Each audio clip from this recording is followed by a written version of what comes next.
It's not since over 165 years ago that Neptune, the planet of illusion and delusion, but also what we fantasize and visualize for our life, moves retrograde in the sign of Aries. And that is happening on July 4th. Happy birthday, United States of America. This makes this an extraordinary retrograde for you and me because we haven't experienced this part of our sky individually, going backward to reveal to each of us what we haven't known, seen, or understood because we have been under a rose-colored glasses spell in our own lives about love or money or career or friends or whatever that spell was about. And the spell breaking happens with the retrogradation.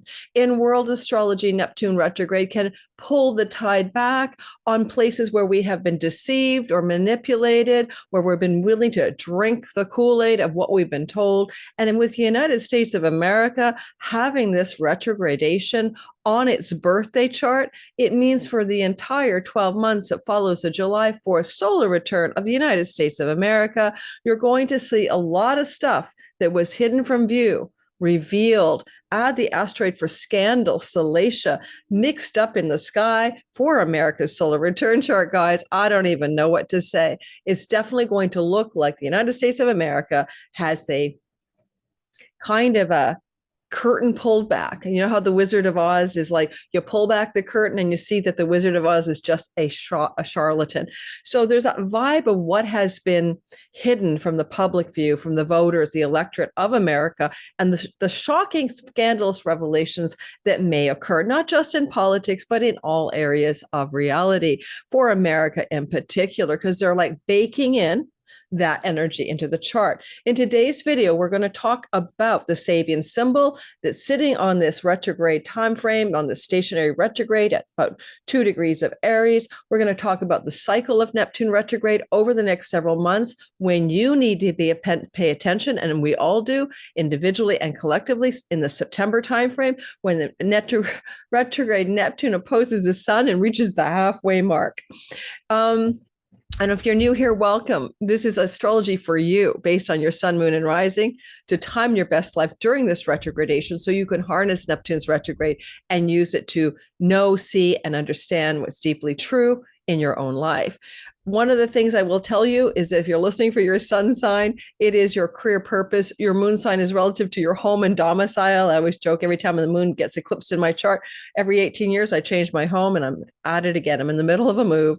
And then the rising sign is your simulation avatar. It's the character you play in the simulation. In that regard, it's sort of like very circumstantially active and it really reflects a lot of life changes. So try listening for all three. If you're not sure how to find your rising sign, I have a free tutorial on how to cast your chart in whole sign houses, which is the ancient house system, but it also gives you instructions on how to create a chart to know your rising sign. It's a free tutorial in the description box below my video. Also, the only thing I'm sharing is my Sky Reader class is coming up in September. We're going to start September 13th, run to the middle of October, and we're going to be teaching for 6 weeks live. If you want to learn to time your best life and be your own astrologer in a fun and easier format of live classes with me, some group support, some homework assignments. It's not to get certified to be an astrologer. I refer you to other longer teachers who teach long astrology, year-long certifications, such as my teacher, Adam Ellenbus. This is here to get your toes wet and learn 2 or 3 timing tools that are easy to use, even if you're new to astrology. They're ancient tools and they're relatively simple. And I change the course every time by adding new bonus content, new teachers, and bonus teachers, and also new content that I add. So it's been 6 years in the making. This is my 6th season this September. Check it out. In the description box, course description will be found. On top of course description, the early bird discount enrollment link. Early bird discount enrollment opens up on July 31st. You don't want to miss that. Let's get rolling. It is my absolute fascination to dive into Neptune today with you. Don't forget to like and subscribe, because I've noticed that Neptune in my own life and in the lives of various clients has acted like a spiritual awakener. Now, we call Uranus the great awakener because he hit you with a thunderbolt. He's like your Mr. Kundalini rising. But Neptune is the dissolver. And what that means is anything that needs to erode, dissolve, dissolution in our lives, dissolution and disillusionment is good for our soul, because if we're not seeing what's true and real in reality, then we are in a state of miasma, fantasy, unclear understanding or vision. And, Neptune rules things, guys, that have to do with like Hollywood and movies and glamour. Liz Green, in her book, All About Neptune, talks extensively about Neptune's glamour. And glamour is that thing that looks so darn good, right? The glamour of being famous, the glamour of Hollywood, the filmmaking. Neptune rules filmmaking, videography, moving imagery, photography. He was discovered around 1846 when photography was in play. And don't forget, he's got a 165-year orbit. So when we see something going on in our sky in Aries and we're alive for that today, that's going to be a very big deal for each of us, that we decided to be born into this time frame. Last time Neptune was in Aries in the 1800s, that was the United States Civil War. Now, this time we've got a lot of other factors in the sky that challenge that story, and we may not see civil war again, but we have the glamour of war. There was a sense in the Civil War that everybody thought it would be wonderbar, and we could all I don't know, there's a story that Austin Coppock takes about the first battle of the Civil War, and they had like picnic blankets to watch the soldiers coming to clash across a field from a mountaintop or hillside. That's like making the theater of war a theater. When you look at like movies, and now we have deep fakes and AI, that's all Neptune. It's the glamour industry. And it's interesting, during Neptune transiting through Pisces, which started to occur back in 2011 and finished up more recently in March 30th of 2024, we saw the rise of extraordinary glamour, regarding things around the cosmetic industry. When Neptune was in Pisces, it was the beginning of the dye industry for new water colors, green colors on your wallpaper, the Victorian era, new fabric colors. And there was one dye that was poisonous, and it was leaching toxic fumes. I think it was mercury or lead fumes into these homes with this really beautiful wallpaper. It's so beautiful. It's such a beautiful green. It was discovered in a lab. It was poisonous, and people were getting sick from the glamorous new colors that were being developed in the 1800s, in the Victorian era. And here we had the glamour of people with lips like this, you know what I mean? And cat's eyes like this, let me do it. Oh, it hurts. And ultimately speaking, it went to the extreme. We all saw the extreme of the glamour cosmetics, plastic surgery industry, that we even had shows called Botch come up, where we could see what people had to go back and correct after they'd been screwed completely up. Oh my God. So I'm only saying that's what's behind us with Pisces. Now we're moving into the era for the next, 14 years of Pisces in the sign of Aries, rather than Neptune in the sign of Aries rather than in the sign of Pisces. That's kind of a vibe I wanted to share. Neptune makes what's unreal seem real. In the era of AI and deep fakes, we're going to see a lot of that as well. But he is in the sign of war, because Aries is a sign of war.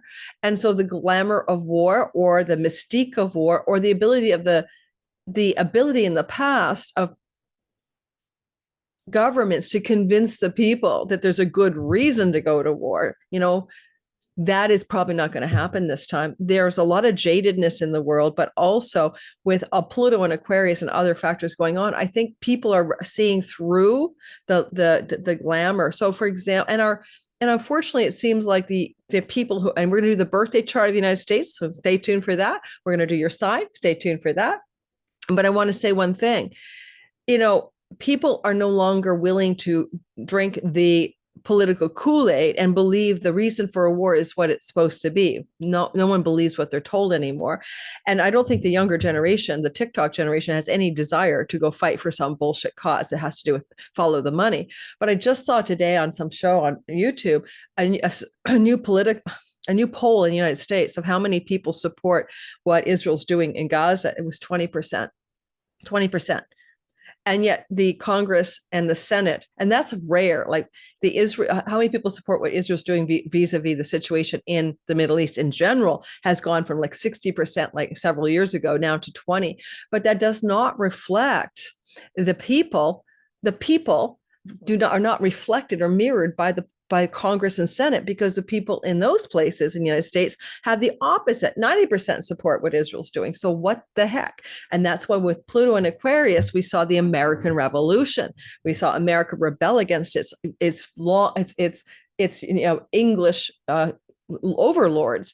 And I think we're going to see more rebellion and more discourse around why the people are not reflected, not just in the United States, but in many countries by their governments. All right, so that's what a big overview is for today. Now we're going to move into showing United States birthday chart. If you don't like world astrology, and you're not into that, you don't have to watch it. You can go and you can jump to your timestamp, courtesy for you by me. My sister stamps them. And you can also go into the description box where you can also see the stamps, and you can click the title of the video and it jumps you to your sign or to any topic you wish to dive into in this timestamped video. So that's what I want you to know. You don't have to watch the beginning, but if you want to see the birthday chart of America, the solar return with the baked in Neptune, let's get ready. Take a screenshot, please, of this. All right, here it comes. Well, it's supposed to be there, but I'll find it.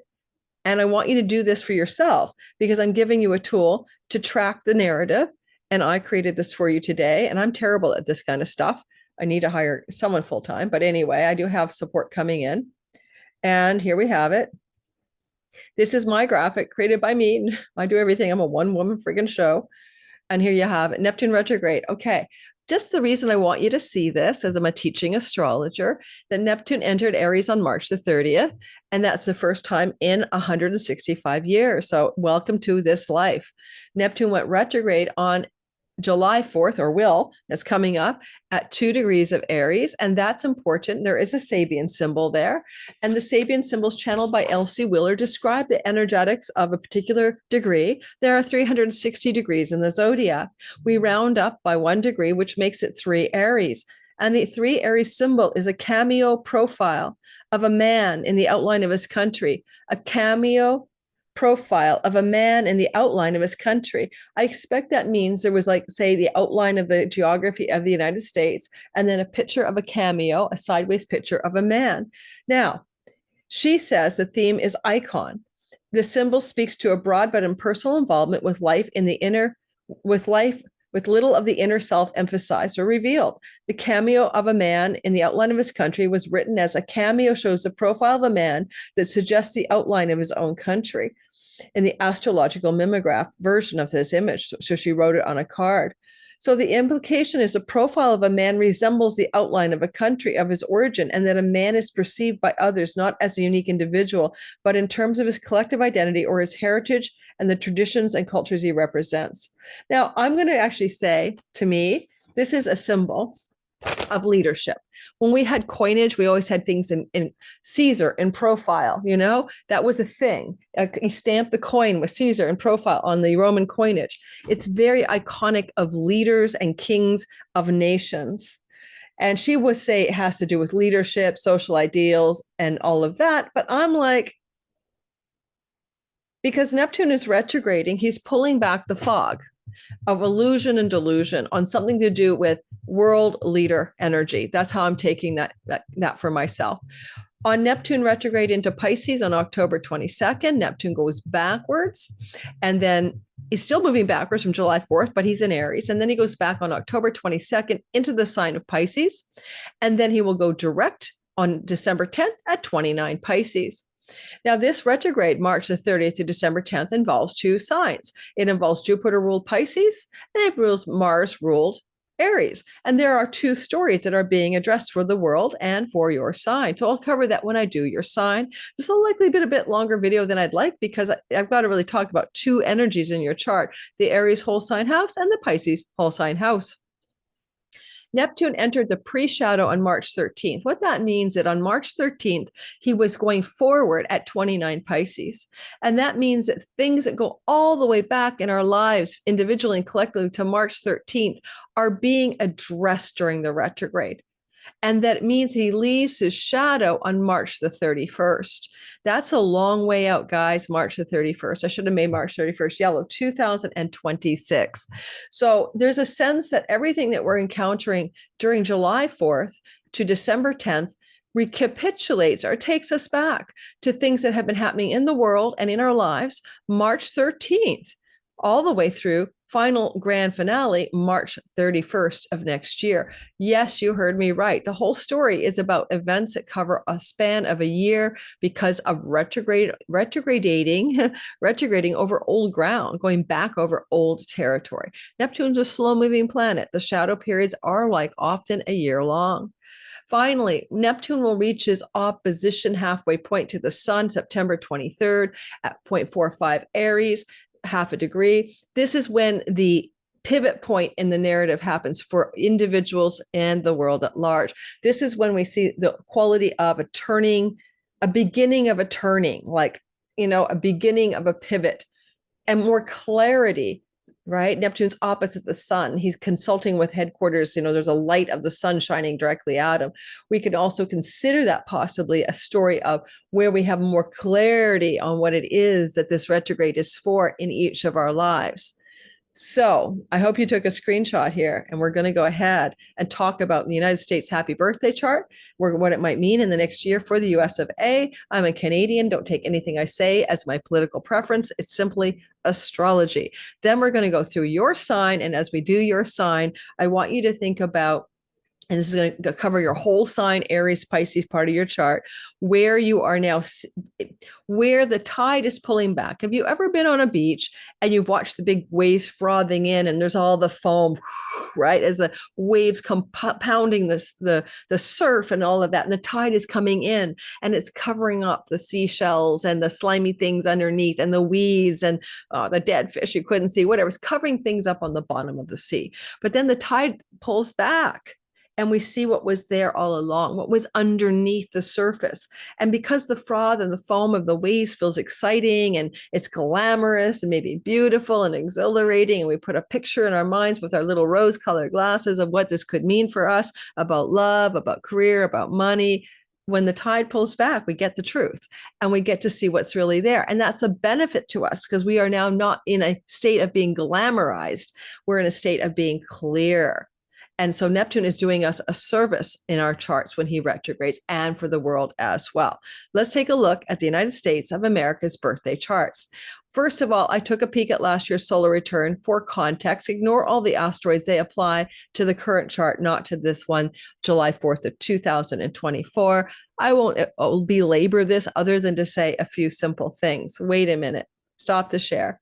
I forgot something. I want to share with you one of my favorite jewelers, Otter Spirit. And this is the Leo Trio. Can you see it? Okay. I don't need to show it to you here. This is the Leo Trio. And I just wanted to share it with you since the retrograde in Aries. This is one of the people I sponsor. I love artists. I sponsor jewelers, artists. That's my cup of tea. That's my gig. I have Venus and Taurus, and I'm into jewelry. And so that's why I choose to be a sponsor for people and give you guys a discount. You get a 20% discount on any Otter Spirit jewelry if you use my code Lunatic20, I think, and it's underneath the description box below in case I said it wrong. This is the Leo bracelet pack, and you can see that this is the one I have, the Strength Bracelet mini pack right here. Isn't that beautiful? And there's different gemstones in there, and I'm going to share you what that they are in a minute because it's on my arm and I got the card. They come in these beautiful boxes, but what I love about these guys, if you go back to the home page, you got shop by zodiac. Can you see that? And I love that you can go to your zodiac sign. You can always buy stuff for your sun, moon, and rising, and it's right there. And it's so darn cool. I have one of the Aries packs that I really love over here. I've shared it before. I probably should have shared that one today as well. But I do have not the Leo, but the Aries bracelet pack as well, because I'm an Aries sun and moon. And the Leo fire is a part that I'm excited about. It's my 5th house from my sun, and it's my 7th house from my ascendant. The only other thing I want to show about their amazing products is how it comes in these beautiful boxes with a gorgeous felt pouch. which is really lovely for gift giving. And I really do love that these little pouches are here. And then the cards describe to you the meaning of the stones. So I have pyrite. I'm from Northern Ontario, Canada by birth, a lot of fool's gold up there and real gold. And I'm wearing it now as I move into Leo season coming up soon, when the sun moves into Leo in July. For success flows effortlessly. I get prosperity. I get solar plexus energy. I get hematite, which is I remain unshaken during challenging times, and I get to go to the root chakra. And then I've got the beautiful blue lapis lazuli. Oh, it doesn't show the color like I'd like you to see it. It's so gorgeous. Yeah. This beautiful blue lapis lazuli, and I'm connected to the infinite wisdom of the universe, and it gets me in touch with my third eye. So if you're at all into this kind of astro jewelry, I really recommend Otter Spirit. They're an American company, and they donate to the welfare of otters. So there's a donation percentage that goes to otters in the wild, and otter recovery and otter good stuff. Okay, so check it out. That's my plug for these beautiful jewelry makers. Now let's go ahead and look at United States sky. The chart is here. This is last year's sky. I'm not going to linger, okay, because some of you don't even like world astrology, but this is last year's solar return. The birthday chart of a nation is just like the birthday chart of an individual. No difference. It's going to stamp in or bake in like into clay. You can bake in on a stone tablet. This bakes it in for a year, for 12 months, birthday to birthday. This is what the United States has, solar return, when the sun returns to 13 degrees of the dog star Syria. Yes, the Masons were occult. The Masons were founders of the United States, and they were occultists. They chose the dog star Sirius, revered by the ancient Egyptians, connected to the fertile flooding the Nile River Valley. They chose the star on their sun of the Declaration of Independence because they knew what they were doing. And so this is an auspicious star. It brings fame, it brings goodness, but it's the United States sun, and it's returning to its position where it was when it was born, in the same location of birth, Philadelphia. This is an indication of the tonal quality of the nation for a calendar year. And so this was the election year itself, right? That was the energy of that. Perhaps I should have just said to myself, the solar return for the US of A is got the midheaven, the leadership point, on the ascendant of Donald Trump within a degree. His ascendant's at 29. This is really a 28-degree Leo midheaven. That alone would have called the election for Trump without even noticing that Trump's ascendant in his solar return during the election year was directly on the sun of the United States of America. It was hand in glove, right? It was going to be a thing. Whether you think we switched timelines or Starlink took the election, it was going to be a thing. And this is a star system up here, Regulus.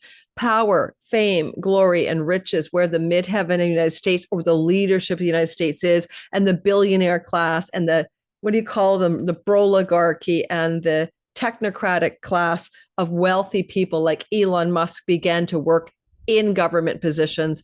And this is indicative of that star, the royal star, Regulus, right up here on the midheaven of the leadership of the United States of America. Also, you can say a lot about this chart, and I don't have time or desire to do it, but war. When you see in the house of open enemies, Mars, in the birthday chart of the United States, there will be war, and the United States will be involved in it. Now, here we have already had proof of that. I don't count proxy funding Ukraine. I don't count proxy funding Israel against Gaza. That is what the United States always does. This is Mars, Uranus, and the strike on Iran directly, where the United States got into direct military involvement in a ongoing war, the 12-day war. And so this was forecast in the July chart of last year to occur at some point in the story of the United States of America. End of story. Oh. And it was on June 13th, by the way, that this thing happened, where Israel struck secret strike against Iran, and shortly after, the United States got itself in that involvement. And without telling you all the reasons, one way of parsing the chart is this 8th house can represent June for the United States in that calendar year. And this is the house of secrets, and this is the house of open enemies in the actual chart of America. And there is that story that was playing out here to get involved and try to, parse some kind of peace deal, not really. Who knows what's going on? I don't want to belabor this. I'm going to do another video on the Saturn cycle, but by August 9th, the first week or two of August, we're going to see more stories to do with US, Iran, and Israel. And it doesn't look like that is over yet, in my humble opinion.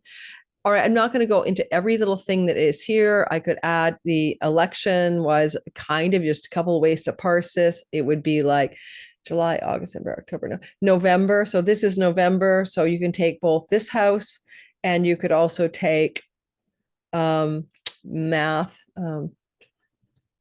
So you can go Scorpio, this part of the sky connected to the election.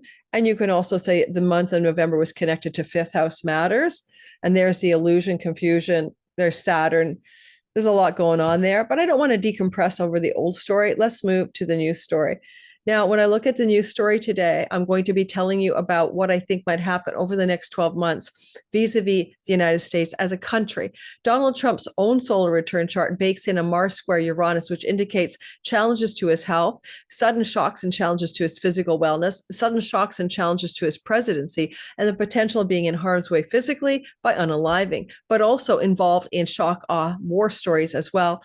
And that baked in on June 14th, energy from his birthday also bakes in exactly what we saw with a missile strike against Iran. And because when the king of the country is healthy, that country is healthy. When the king is sick, the country is sick. You can also just take Trump as a de facto United States kind of archetype. It doesn't bode well for the United States in terms of safety. So if there's ever going to be some repercussion for its dastardly war deeds in the world, it would come through an act of terror on US soil. And we're back with Uranus in Gemini, which is the same time that Pearl Harbor was happening, and it pulled the United States into a war. So again, my biggest concern with Trump's chart and the United States is an act of terror on US soil as a false flag or real flag for the United States getting into some situation of war and being the American public being all riled up. I don't know if you know that during Pearl Harbor, before that, the Americans did not want to get into the war. The public did not want to get into the war in Europe. It was the attack on Pearl Harbor that justified the war and got everybody excited about going to war. But the United States enacted the draft 2 years before Pearl Harbor with an intention to get into that war. Okay, that's what you've got. All right, so now the next chart is this. This is the United States in its next story. I haven't actually cast it yet. I just wanted to explain something to you. So let's grab it. Recently used. Now, this is July of 2025's birthday chart, and we're going to make a few assumptions. I put some asteroids in here because they're very useful delineations of what major stories might play out with more detail. One of the things that concerns me, well, so many things that concern me, but the United States is acting like a Aquarian, a plutocrat maybe, but Aquarian is about we the people, society. This is very legislative energy. Athena, strategic. She's a war goddess. She's victory in war. Athena, Pallas Athene can also be about strategy. It can also be about legal, like legalese and things like that. The United States is involved in those energies as well. And Pluto is with the ascendant of the United States, whether that's power or control and authority or dictatorial authority or tyrannical authority. I am not sure. The actual rising sign of the United States is up here in the sign here of Sagittarius. Let me try drawing. So United States has a 12-degree rising sign in this part of the chart. And that's actually quite positive for the natal of ascendant of the United States. It's a house of good spirit. But there's a kind of vibing out with all of this kind of autocratic to Plutonian energy in the identity of the United States during this chart. I'll get to the asteroids in a short bit. You'll see these strange figures there. You're not sure what they are. Now, you know, the leadership of a country is a 10th house, but also the midheaven. The midheaven is in 28 degrees of Scorpio. Now that's interesting, right? And it doesn't mean a change of leadership necessarily. Donald Trump's got Leo ascendant and Taurus midheaven. And so we see that Trump is in the 7th house. His ascendant is over here. It's kind of the house of open enemies, and Mercury's a negotiator. And it could mean that Donald Trump is busy negotiating contracts and deals, let's make a deal, with allies, it's allies, seventh house, and enemies and opponents. So he's looking, if he's still alive, he's doing a lot of deals. He's a deal maker. It doesn't bode well, though, that the sun of the United States is in the house of sickness, because the sun just means the current leader. So again, will Donald Trump encounter a health challenge? Quite possibly he will. If he doesn't already have one that's not being seen like Biden, there may be a health challenge for the leader of the United States in the next 12 months. Jupiter exalted can bonify or try to help that situation. And there's asteroid America with Jupiter as well. So America, Sun, leader, Jupiter, will there be a solution?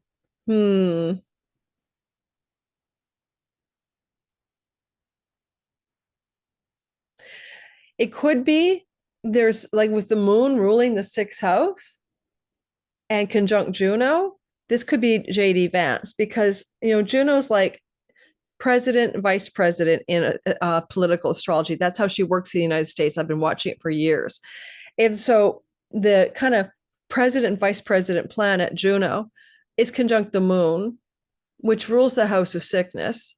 And therefore, possibly a sick Trump leads to Vance having to step up or step in. That's one story I could make from this story. JD Vance is also a Leo rising, and he also has this Taurus midheaven as well. Now, the high noon of the chart, which is the midheaven of Donald Trump, falls into the basement of this chart, indicating he's not being seen by the world. He's invisible. He's at home. Is he at home sick? He's in the midnight hour. This could indicate a fall from public presence, that he's not on the scene at the next 12 months for some reason. Shock and awe Uranus at 29 degrees, decapitation star Algol could indicate it's baked into Donald Trump's midheaven, a reversal of fortune for Donald Trump in the sky. This is the asteroid stories I'm going to give you. Oh, and also, what about war? How does it look in the war narrative here? Well, if you're going to see war, you're going to look to Mars. Mars is in the eighth house, stealth, secrets, hidden, south node, letting go, releasing. The United States may pull away from being in forever wars. There was this is for 12 months ahead. There was this call by Trump during his campaign that people voted for him who would never vote or were independents because he promised to stop the forever wars. And so would he do that? Could he do that if he's still up and running over the next 12 months? Maybe he could, but maybe JD Vance, who's basically, I think, pretty MAGA, like pretty wants to make America great again. And I'm a Canadian member and may actually want to stick to the campaign promises.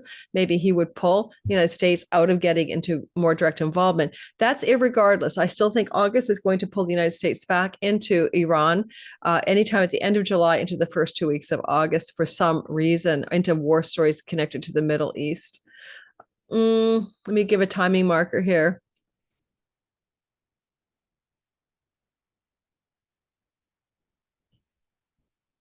If the United States is to unplug from wars and say enough already, then the unplugging is more likely to happen next year fully in the month of February, based on some factors in this chart. And also September. So September and February of this year and next year could be the United States trying to de-escalate or unplug from situations to do with war. Now, there's so much more I could say about this chart. I can't even begin to talk about it. There's a lot I could say. I could say, most importantly, the United States is ruled by Lord Saturn, the ruler of the first house.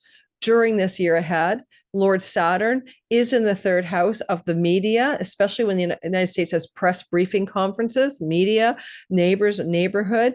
We do have this Saturn still direct to bring new structure and form to media. There may even be legislative structures and forms brought to media in this chart, right? New rules of engagement with social media, legislative around fakes, deep fake videos, etc. Salacia means some news stories that are really scandalous go on in the world of the United States, in its own media press releases or in just the media about the United States. Scandalous Salacia is here. Chironic wound is here as well. Now, it's in the sign of war, and it would be salacious news stories about how the United States enacted or got involved in or what it did or how complicit it might have been in various war narratives. That's most likely what I'm seeing. The United States may spend a lot of time focusing on Third house matters, which is transportation. So you could say things like developing better roads, better trains, better infrastructures for transportation, and especially also the new things that may be coming as Uranus will be moving into the fifth house, such as flying vehicles, like flying cars and stuff like that.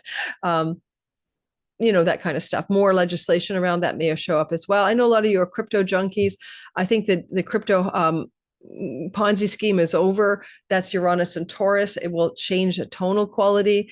And I see here that we're still seeing a bit of the intensity regarding crypto and New York Stock Exchange over the next year, but I think it will fade by halfway through the year. In terms of like a Ponzi scheme, everybody wants to get in on it. There's scarcity. Everyone should buy, right now, not to miss the boat, all that stuff. Maybe legislation around crypto as well could calm the crypto frenzy of speculative risk taking. Now, here we have one more thing to say. What about the asteroids that I mentioned for you guys and didn't have a chance to delineate? This asteroid on the ascendant is exactly on the United States of America's ascendant.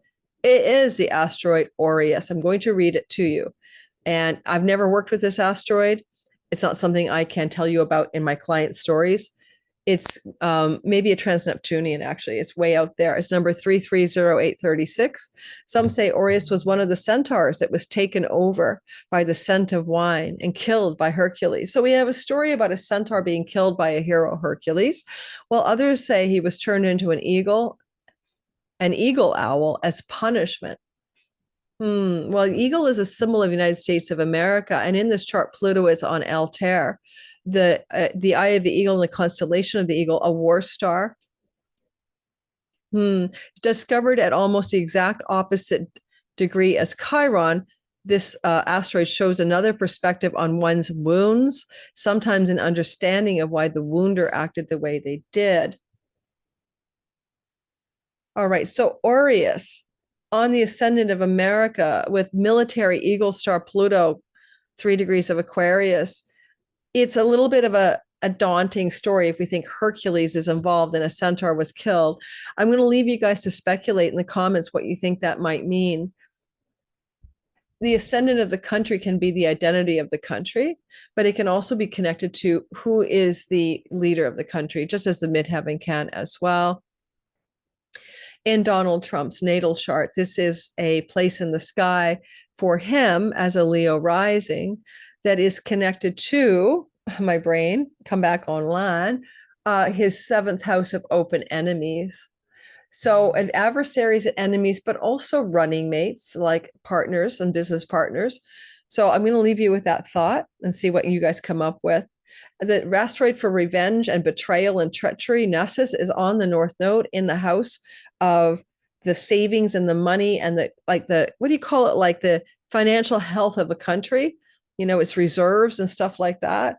There could be some serious intensity there, but North Node can increase the reserves of a country. So there's also a positive element to this sky as well. It may not be so bad. The United States might restabilize or get its act together. This is the 4th house of the United States Sibley chart with Nessus, the asteroid for revenge, on the North Node. It's what I spoke of that concerns me, that there will be an act of, unfortunately, revenge against the United States by some disenfranchised, disgruntled faction. I don't know if it's homegrown or if it's from another country, but I'm not going to discount that in this chart at all. And it's all connected to also financial matters for the country as well. There's a possibility as well with another asteroid I'm about to share with you. Hang on.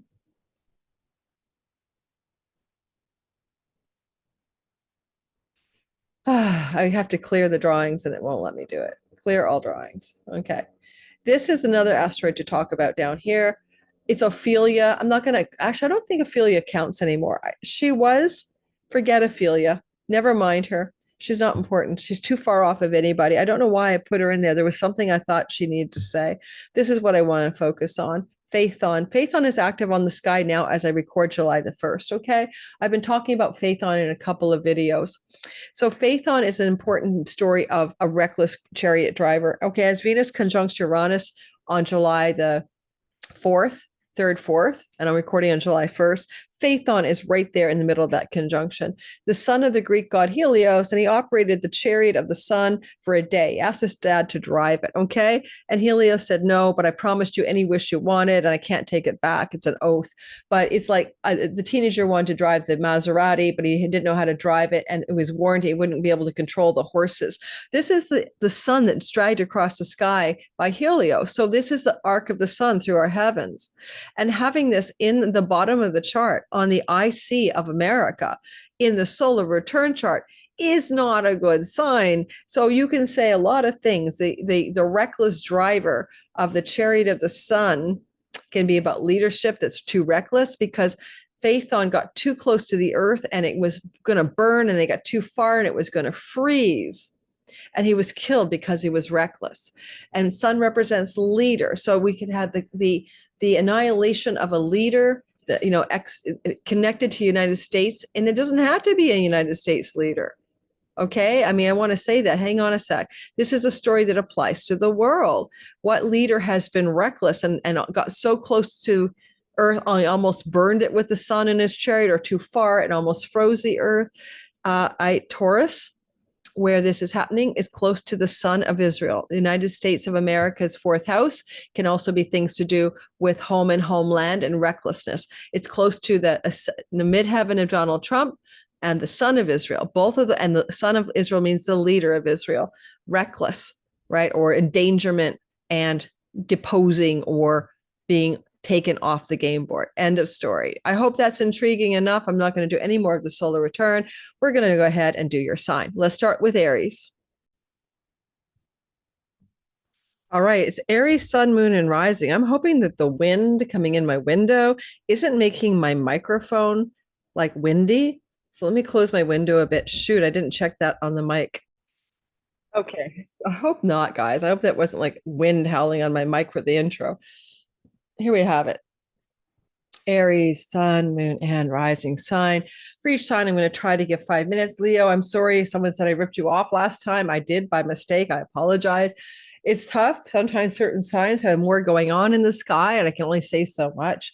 And so I guess I could be more attentive to you, Leos. But let's do ahead. Aries, sun, moon, and rising sign.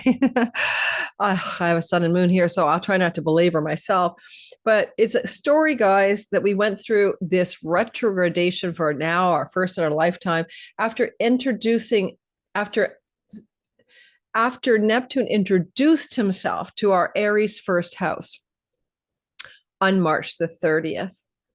And in this regard, our lives are taking us back in time to reassess things that began to occur in our lives as early as March the 14th. Remember, I gave you that chart so you could look at it in the beginning, go back and look again. And you know what? This is really interesting.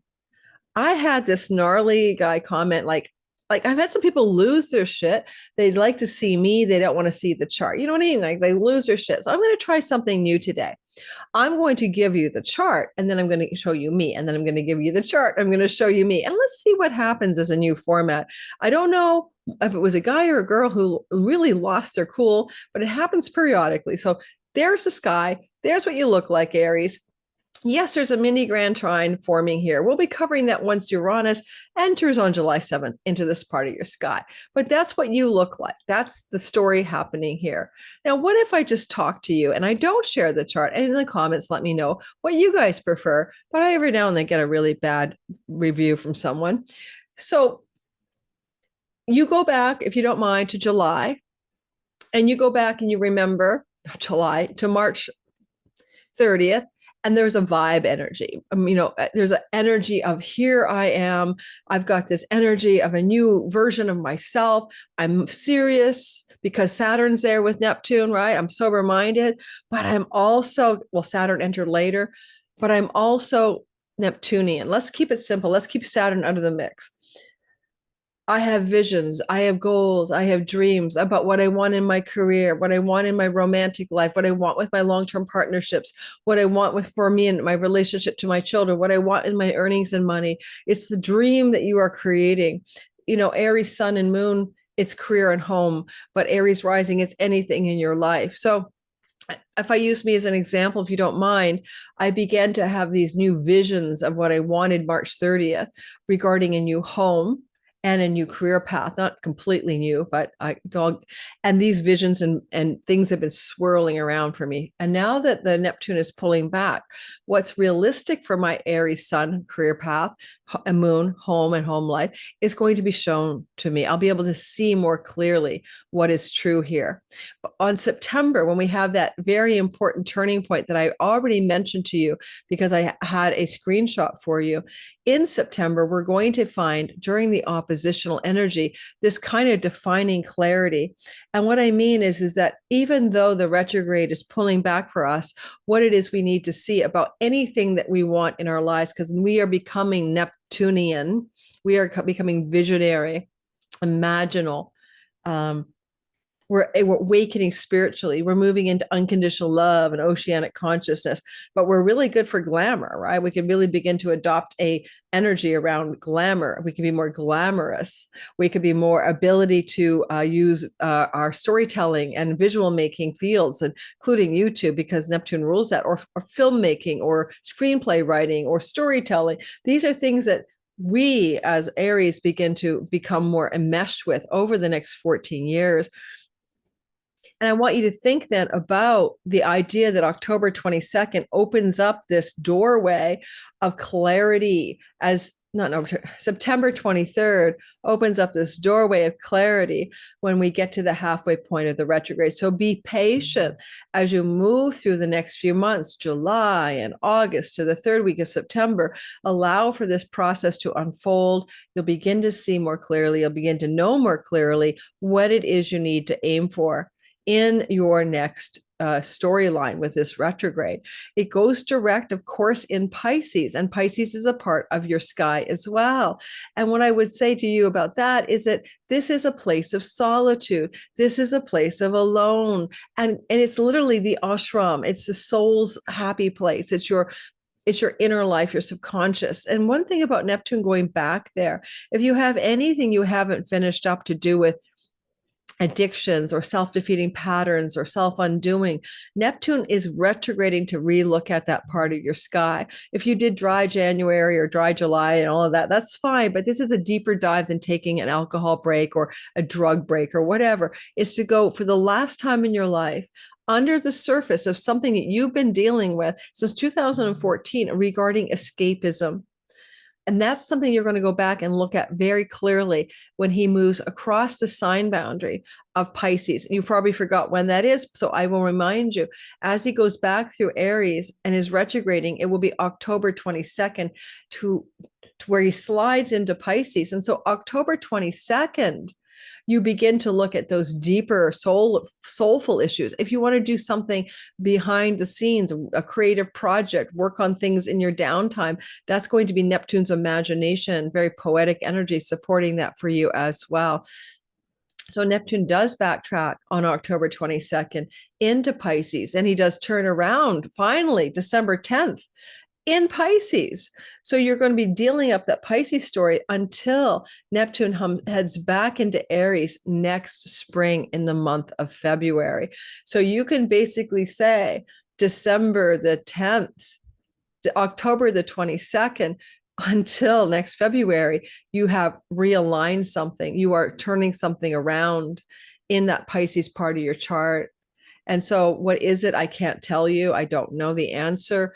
More importantly, you will discover some deeper self-insight at a deeper soul level. This is the karma energy. This is moksha liberation energy as well during the Pisces journey of Neptune.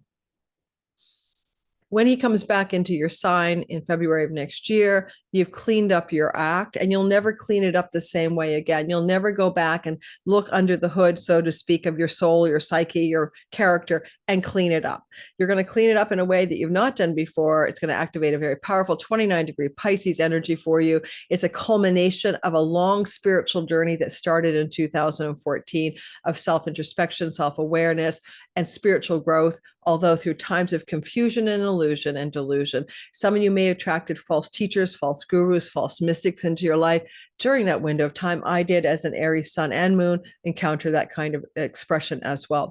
The teacher that I had the rose-colored glasses about.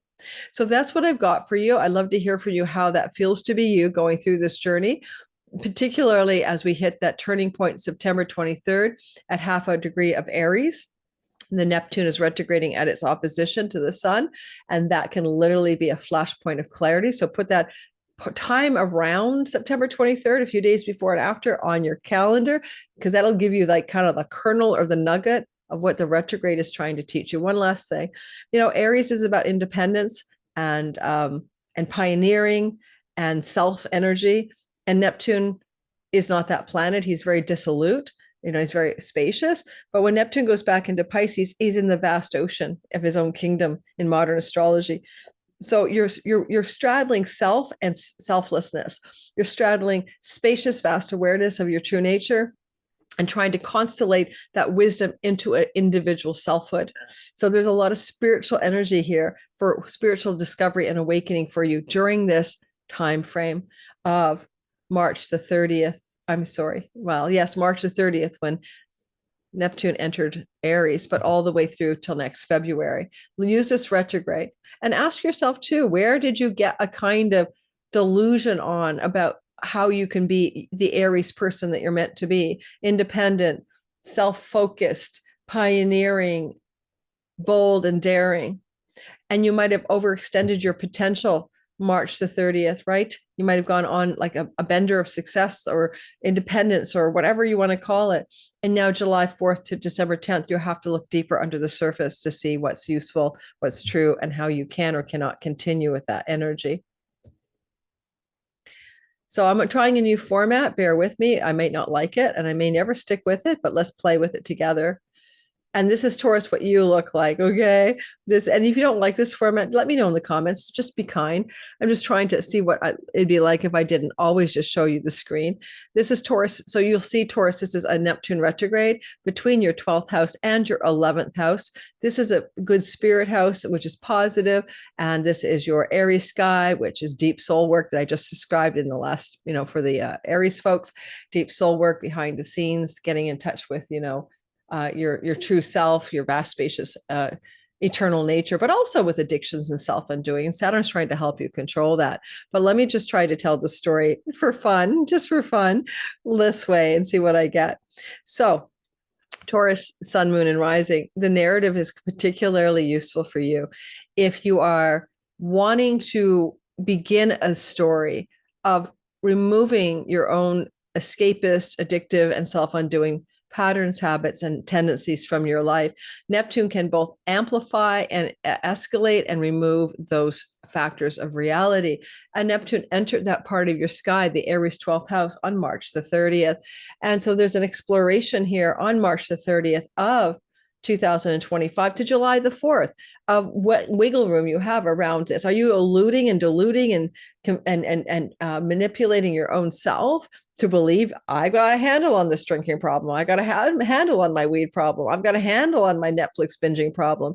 If that's true, then you're going to be able to see clearly as the tide pulls back below the froth, July 4th to the December 10th retrograde, what's true and real here. And as he retrogrades from this deep dive into soul and self and enlightenment and addictions, as he does this, he's going to cross the boundary back into Pisces, where he entered your 11th house way back in 2011. And he's got some unfinished business in your 11th house of friends, allies, benefactors, and long-range goals and dreams. It feels to me like you might be looking at some friendships and asking yourself if they're going to work for you in your new kind of spiritual deeper dive, or in your desire to uncover your own self-undoing and addictions, or remove them completely, scrub them out. Lord Saturn for the next 3 years gives you discipline to remove addictions from your life. As you go through this journey of the retrograde and he crosses into Pisces on October 22nd, that is when October 22nd, you might begin to go back into this query of my addictions and my own self-undoing. And look for that story October 22nd to capture your attention. And this may be very powerful, clear seeing about what you're doing that you're your own worst enemy in, and how you can stop being and doing that thing. And that October 22nd to December 10th is good for therapy, soul work, rehab, meditation, and ashrams, downtime within yourself to be more clear about your own patterns, including the ones from your childhood and ancestral line. Particularly pay attention to September 23rd. This is when Neptune is at half a degree of Aries, but he's halfway through the retrograde. And it's an illumination of solar energy about what it is you're doing regarding the 12th house of addictions and self-undoing. And during the retrograde in Pisces, a lot of what you reflect on is how, not only how you undo yourself, but how you let others undo you. Are you hanging out with a bunch of, party hounds? Are you, so, this question of like October 22nd to December 10th, you're going to say, wait a minute, everyone around me drinks excessively. What am I doing in this crowd? Or wait a minute, how can I achieve my long range goals and dreams and wishes if I keep, waking up hungover, or I can't get my clear mind going because I'm fogged out on, too much ice cream or something? Where are you your own worst enemy? That you're holding yourself back from your own goals, your own dreams, your own wishes being fulfilled because you keep sabotaging yourself, falling away from yourself. And you may not even be able to see you have a problem in this regard clearly, at all until this retrograde starts July the 4th, and paying sure attention to these cycles and patterns. Because ultimately, if you can clean up your act of self-undoing, then you're going to be able to also improve your career gains and your career success as well.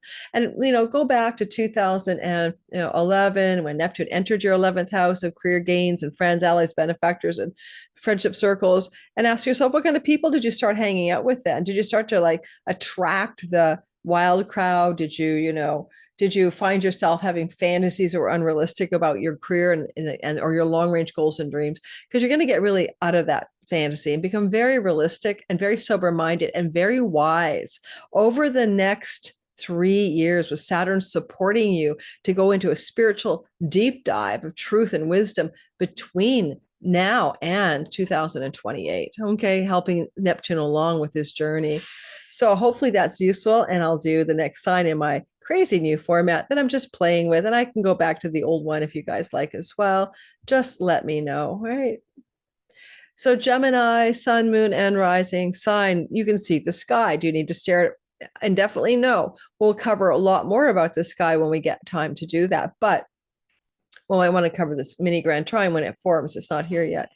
But you'll notice here, just to remind you, the two houses that are being awakened by the storyline is your 10th house of career and reputation, where you've had Neptune traveling for a dog's age since 2011, and a first in a lifetime ingress here on March 30th of Neptune into your 11th house of good spirit. And this retrograde is the first time you're going to pull back some illusions and delusions around 11th house matters and finish up old business in the 10th.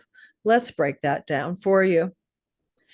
So with Neptune having spent 11 years going in and out, back and forth, eluding, and clearing up the confusion in your 10th house of career, it's possible that some of you have found, as a Gemini sun, moon, and rising, that your career focus has been very difficult to pin down. It's like you're trying to see through a fog, and there's sometimes things that you put in place dissolve on you, and you're like, oh no, my whole everything dissolved. That wasn't what I wanted. That wasn't what I expected. It's not what I needed. On the other hand, I know a lot of Geminis who succeeded with Neptune during that transit, like using Neptune here for filmmaking, storytelling, YouTube videos, social media platforms that use videography, and that's very useful for a lot of Geminis, and they use Neptune that way. But you also had uncertainty and pipe dreams, like delusions. I have my progressed sun in Gemini for the last 15 or 16 years. And I'm telling you, I had these pie in the sky, get rich quick schemes for my career back in 2015, 16, 14, 15, 16. So you might have found that you were looking for get rich quick or get successful quick schemas, and they didn't work. But anyway, now we have Neptune going retrograde on July 4th after being in Aries since March the 30th for the first time in your life. Okay, so like it's a very fresh energy. You're not used to it, but Aries is your house of wishes and goals and long range dreams for your life. This is where you plot your course and your highest aspirations. It's where if you had a fairy godfather, you'd ask for, a wish or two. So with Neptune here, he's the imagination. If you can imagine it, Carolyn Casey, an astrologer, says Neptune lays the tracks for Neptune, the god of imagination, lays the tracks for the reality train to follow. So your ability to be visualizing and imagining and dreaming and what you want in life is escalated now. Your dream maker is on steroids. So Neptune tried to give you a vibe of the dream maker within you for your long range visions and goals. Also, your career gains, particularly like celebrity or more money or recognition, all the gains of the 10th house of work look like the second house from that, your 11th. So your gains are Neptunian now. Certainly, when he is retrograde July the 4th at 2 Aries, through until October 22nd, backtracking through Aries, you're going to go back and ask yourself, OMG, I mean, what did I not see clearly? What have I been deluded about from March 30th until, July 4th to October 22nd, where I'm going to clean up my clarity and look underneath the rug and say, underneath the fog bank and go, okay, some of these were pipe dreams, all right? Some of these were unrealistic goals and visions for my career. Some of these were unrealistic or non-sustainable friendships because Neptune entering there on March 30th might have introduced some new friends to you. Now the tide is pulling back and you may not want those friends. They may not be the right people or social setting or social groups for you. And even allies and benefactors that look great on paper turned out to be like less than. You start to see the truth of who they really are. July the 4th to October 22nd. And then you're going to notice October 22nd that Neptune goes back to that 10th house where you had been so busy since 2011.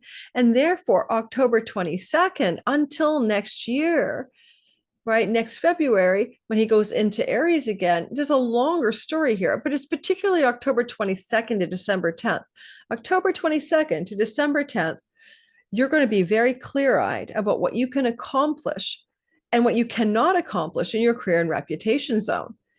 It's going to make you very able to get rid of the illusion or the rose-colored glasses of what you're able to accomplish here and to actually move forward from that clarity and that superpower of that clarity that you get when Neptune is no longer fussing with your realism, So I like this a lot for kind of a turning point in the career of Geminis that comes through a new kind of discovery of what's real and possible. So again, those dates are October 22nd to December 10th. Pay attention in particular to September 23rd when Neptune's opposite the sun, a day or two, a few days before and after. Because that could literally be a flashpoint of insight, a clarity, a download about your long-range goals and visions and dreams, because that's your 11th house, about your friends, allies, and benefactors, about ways in which you can become quite successful because you've got a lot of clarity and a realistic viewpoint on what you're trying to accomplish. And all said and done, eventually for 3 years, Saturn will be in your 11th house, and you're only going to pick the most important, long-lasting, golden friends, but also you're going to get very serious about your career gains through to 28. So starting next year to 2028, you're kind of on your wisdom and mastery and authority pedestal around the career and the gains of that career. So look forward to that time frame coming up. Okay, I'm going to pause for a second while I slurp some of my smoothie. Cancer, sun, moon, and rising. This is your first in a lifetime retrogradation of Saturn through the sign of Aries, which is your visible reputation and career, social standing, and stature in the world. This 10th house is where people see you and you are seen, as where you achieve and where you succeed in things that matter. It's often the career house as well. Mostly it is for most people. It could also be a bit about how you're defining your visible purpose in this world. If you're retired, you're doing something that people witness you doing at the high noon. This is where Saturn will be, by the way, for 3 years with Neptune, but this is a Neptune story. If I said Saturn, I apologize. So Neptune up here is going to give you the capacity as a Cancer to actualize Neptunian powers in your career. And because he's going to retrograde during this cycle of July 4th to December 10th, even into your ninth house, where he's been on and off, back and forth in there, retrograding and direct since 2011. He's doing one last reminder of what you need to finish up in the ninth house of God so you can go forward. And in a nutshell, let me describe that to you. If you have had a penchant for learning from 2011 onward, university, college, teachers, guides, mentors, just learning since 2011. If you've been thirsty for knowledge and wisdom, then that has been great. Sometimes Neptune gave you true teachers. Sometimes he gave you bullshit teachers. Sometimes you went in a direction, didn't work out, and then you realized you had to pull back. But you might have been very wanting to understand and acquire knowledge. And that includes astrology and esoteric stuff, but mostly also just broad brushstroke knowledge. It's a very mystical transit. You might got involved in mystical groups, into spiritual communities, into meditation communities, sound healing, hypnosis communities, whatever. You got all vibed up there. Now, as Neptune has been going through there, right, he left that on March the 30th and he entered into Aries. And this is the first breath of this energy where Neptune ends up in your 10th house of career on March the 30th. And you are suddenly seeing things in a different light around work and career. You're being really realistic, very sober-minded, very kind of like sage-like about it all. And maybe even nostalgic or melancholic about it. Like sometimes I find that, see, Neptune is going to have new visions for your career, and Saturn hovering around there is that kind of sober-minded, nostalgic, sage-like knowledge that maybe you also felt in March, well, actually in May as Saturn joined in.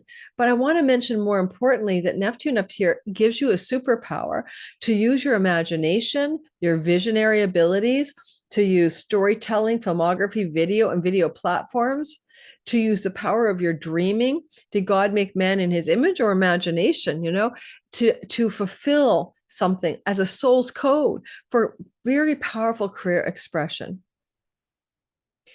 So you might find yourself wanting to be much more Neptunian, to allow for the mystical and the spiritual to enter your career space, or to use Neptunian technologies like the metaverse or the deep fakes or the YouTube platforms or the videography platforms to express yourself more creatively, or to get involved in film and filmmaking of some sort or something like that, photography.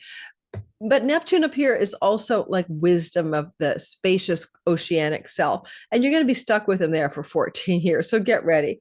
So there's a new way of being in your career or reputation. And now, basically on March 30th, yes, he entered Aries. And then on July 4th, he retrogrades at 2 Aries, as I mentioned in the intro. And by October 2nd, he's heading into Pisces retrograde.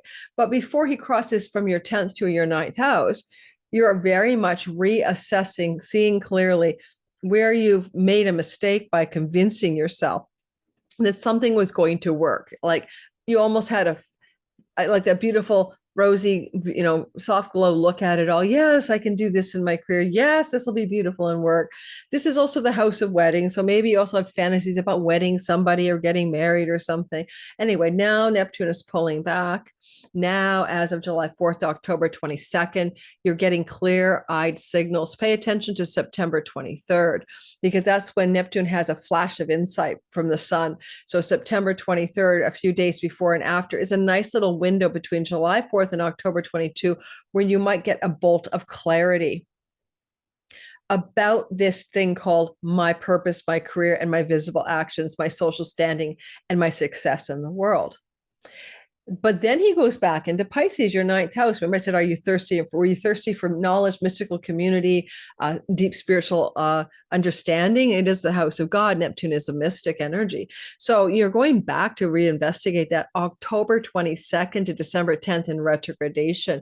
Look for October 22 to December 10th to be one last pit stop for the rest of your life in a retrograde in your 9th house.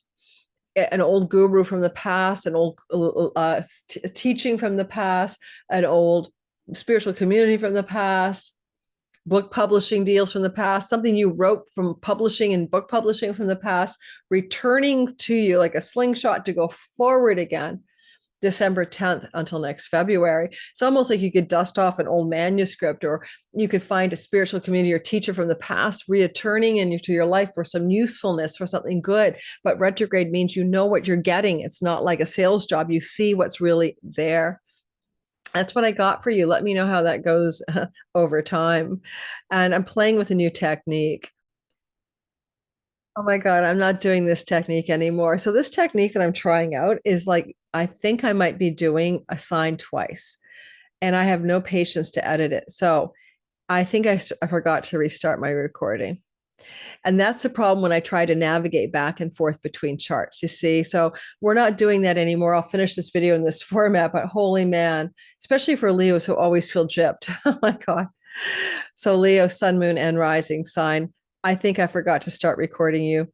You've got this story of Neptune moving into your ninth house, the ninth house of God, the truth and wisdom of your dharma and purpose. He'd been here since March the 30th, and he's going to teach you to align with the mystical, deepest truths of your soul, to express yourself on this planet in a very spacious way. But it's very positive for those of you who want to get into book publishing. And Matt, I did a video on this already. Matters to do with higher education. It's a very entertaining place. You might get involved in, industries that are like, I'm a book publishing, storytelling, international photographer, who knows? But we're not going to cover that focus.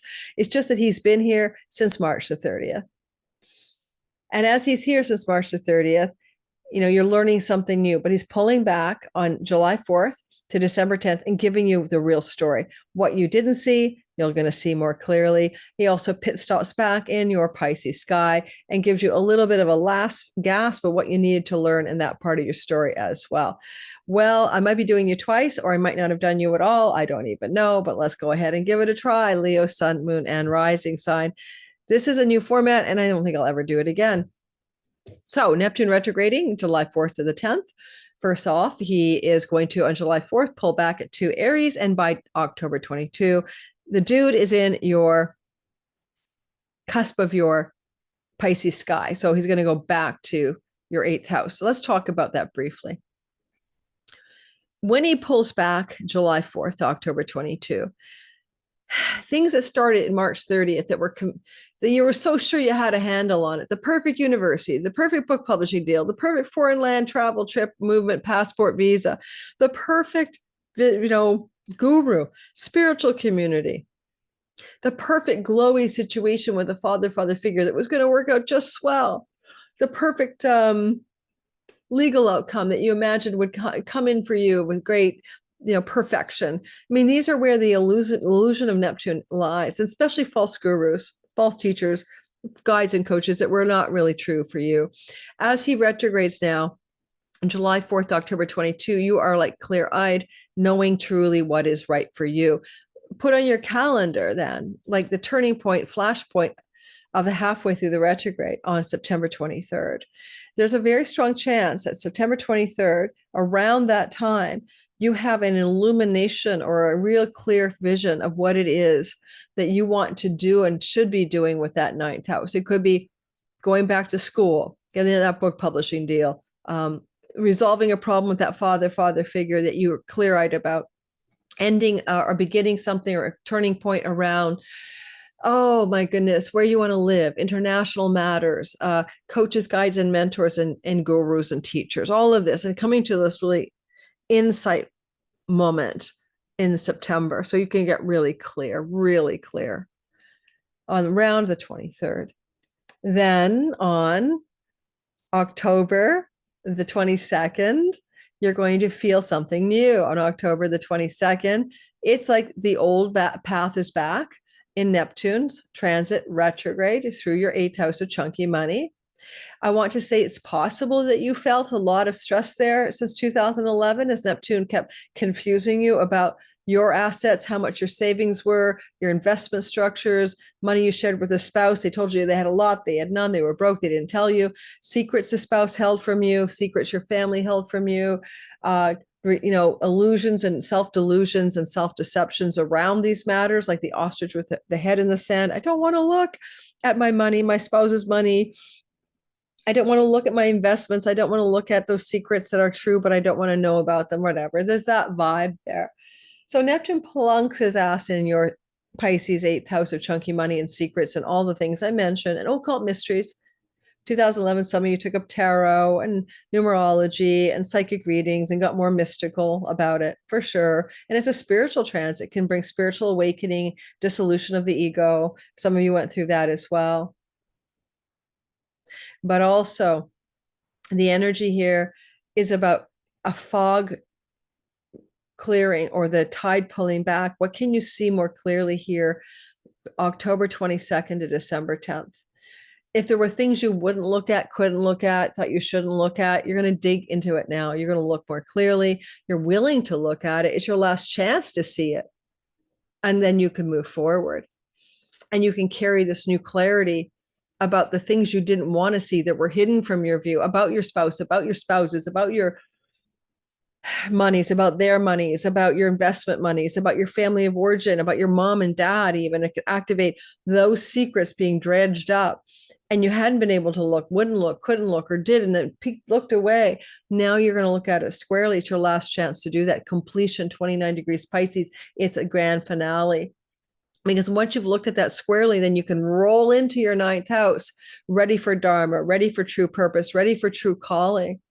But you have to clear up the closet of the ego and your family of origin and the secrets and things that are hidden from you, even the past lives, so that you're now ready to kind of go forward without that illusion and confusion. And this is a story that's specific to the Leos rising, in particular sun and moon as well, of course.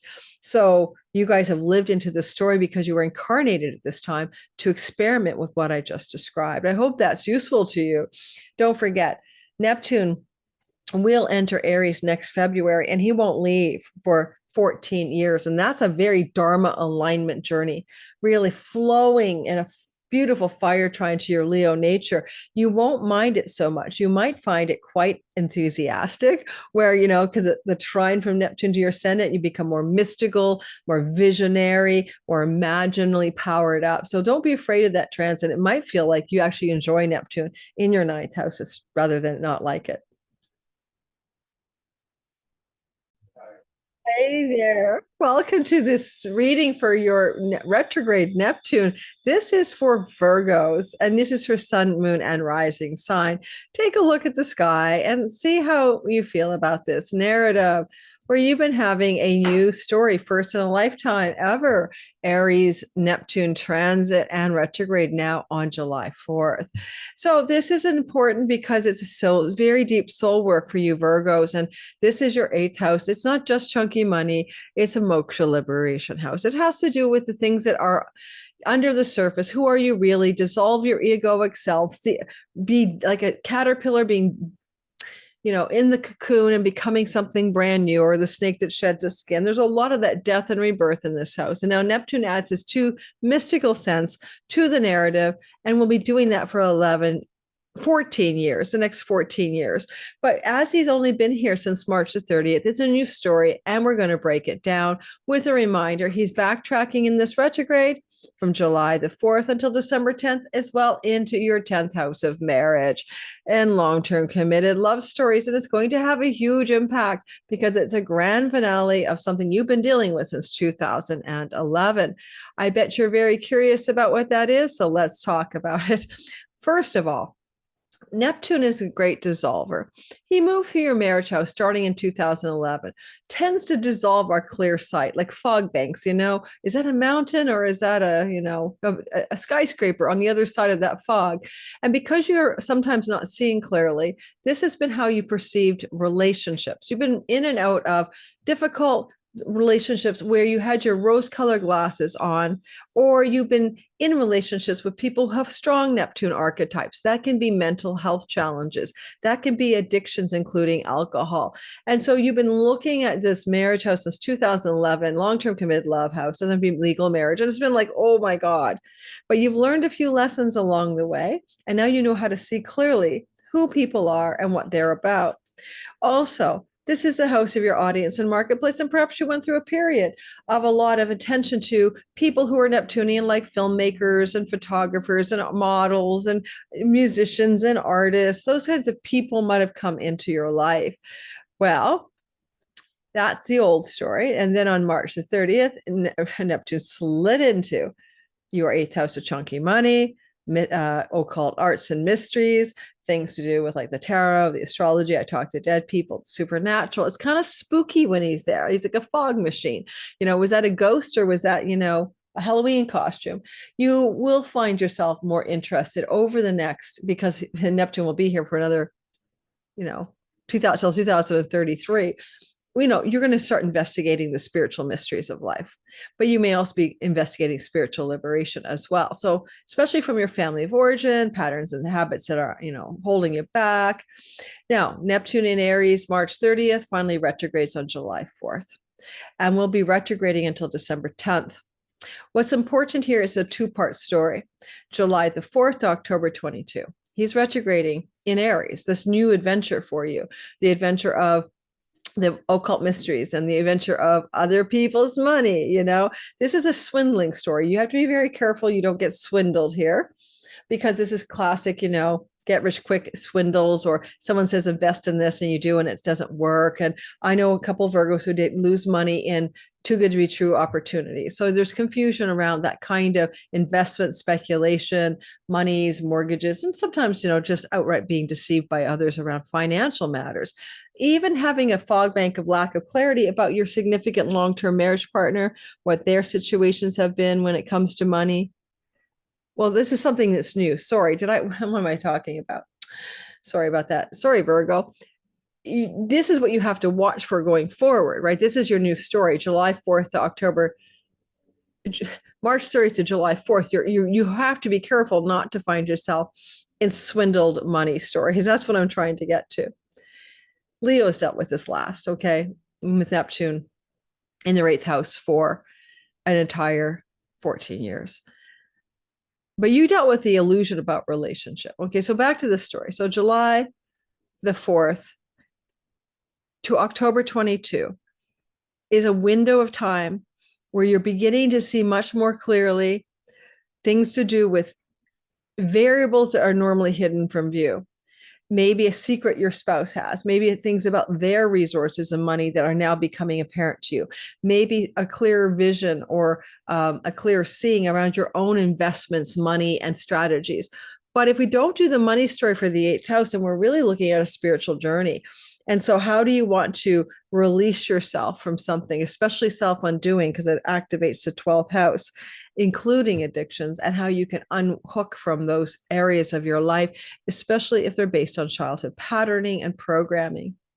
So the retrograde gives you some clear-eyed focus here. And then that's July 4th to October 22. And on September 23rd, you hit a really beautiful spot in the sky, a kind of oasis of clarity, a bright spotlight with a kind of flashlight on it. And I want you to think about the 23rd of September, I hope I said September, and bracket that by a few days on either side, maybe 3 days on either side. And that's a window of time where what the hell this retrograde is for should be more known to you, should be more clear to you. And you can, make sense of it all.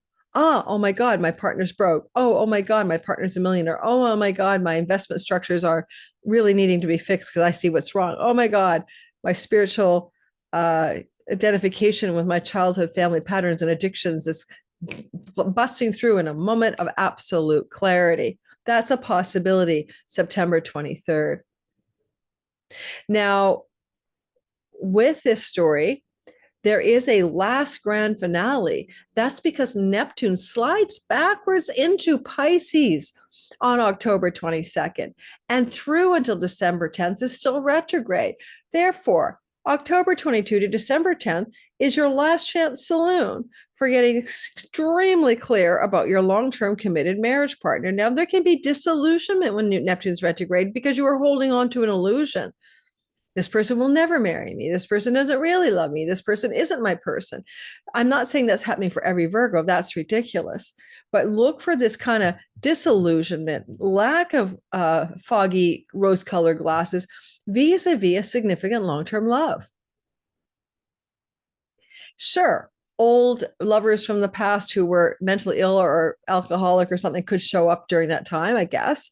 But more importantly, this is where a place of illusion and delusion is being cleared. So look for that clear-eyed vision that shows up there around October 22, December 10th. So that Neptune goes direct on December 10th through until next year in February, and knows exactly what to do with my long-term committed love story partner, with my business partner, with my marketplace and audience, with my legal contracts and agreements. These are all seventh house things. If you're single, I don't have a partner, then I wouldn't start something in a retrograde. I actually would.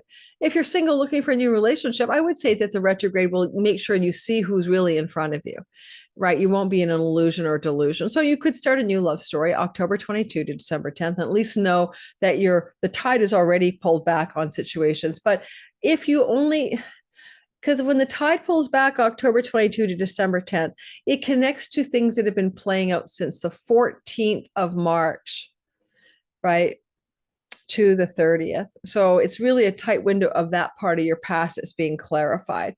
It might be useful to even think about what happened there in your love stories, 14th of March to the 30th, because that's where you're getting a precise bead on this long-term committed love house, and you're going to see it much more clearly between October 22nd and December 10th. Okay, hopefully that's helpful. And this video is taking me forever in this new format of back and forth. If you guys love it, let me know. Maybe I'll figure out an easier way to do it. But otherwise, it's like a lot of work, guys. I'm going back and forth and back and forth and back and forth. I'm not going to pause the recording anymore. That was a dumb mistake. By pausing the recording, I will always forget to turn it back on. All right. Yeah. Sometimes you'll notice I have verbal typos in my channel. I mean to say Leo and I say Virgo or something. That's okay. I'm human. But you can just look at the symbol on the left-hand side of the screen, and often I'll keep saying your sign as the thing goes on. So mercy, please, on my soul. I am not perfect. If you talk as much as I do into a camera, you'll notice how easy it is to have verbal typos. All right, July the 5th is 4th is when the retrograde starts. July the 4th to December 10th, there's a retrograde in Aries, starting in Aries, slashing back to Pisces for Libra, Sun, Moon, and Rising. Simple story, right? We're going to say that you have been dealing since 2011 with a lot of illusion, delusion, and confusion regarding health matters, pets, rental properties, and your work, the work you're here to do, the job you're here to do, the job environment, your employees and your employer situations. And that's been an ongoing narrative. And that is ending because on March the 30th, 2025, the ingress of Neptune into Aries begins to tell you about long-term committed love. And be careful. Be careful. You need to talk to somebody before you, the Virgos, who live through this. Because you can meet a soulmate, a twin flame, a divine counterpart, and all those stories are there for you. You can just as well attract, over the next 14 years, the mentally ill and the addicted and the shisty manipulators as well. So be careful what you get there. On the other hand, you could also get the good stuff too. Now, Neptune is good for you if you need to reach an audience and marketplace with storytelling and videography. Okay. And you could attract a lot of those people to you who are in the filmmaking, the glamour industry, the storytelling industry as well. So that's a backdrop, right? This idea that you're available in this life for Neptune in your exciting times, in your long-term committed love house.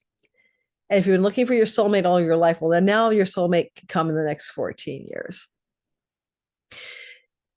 On March the 30th, that's when Neptune entered.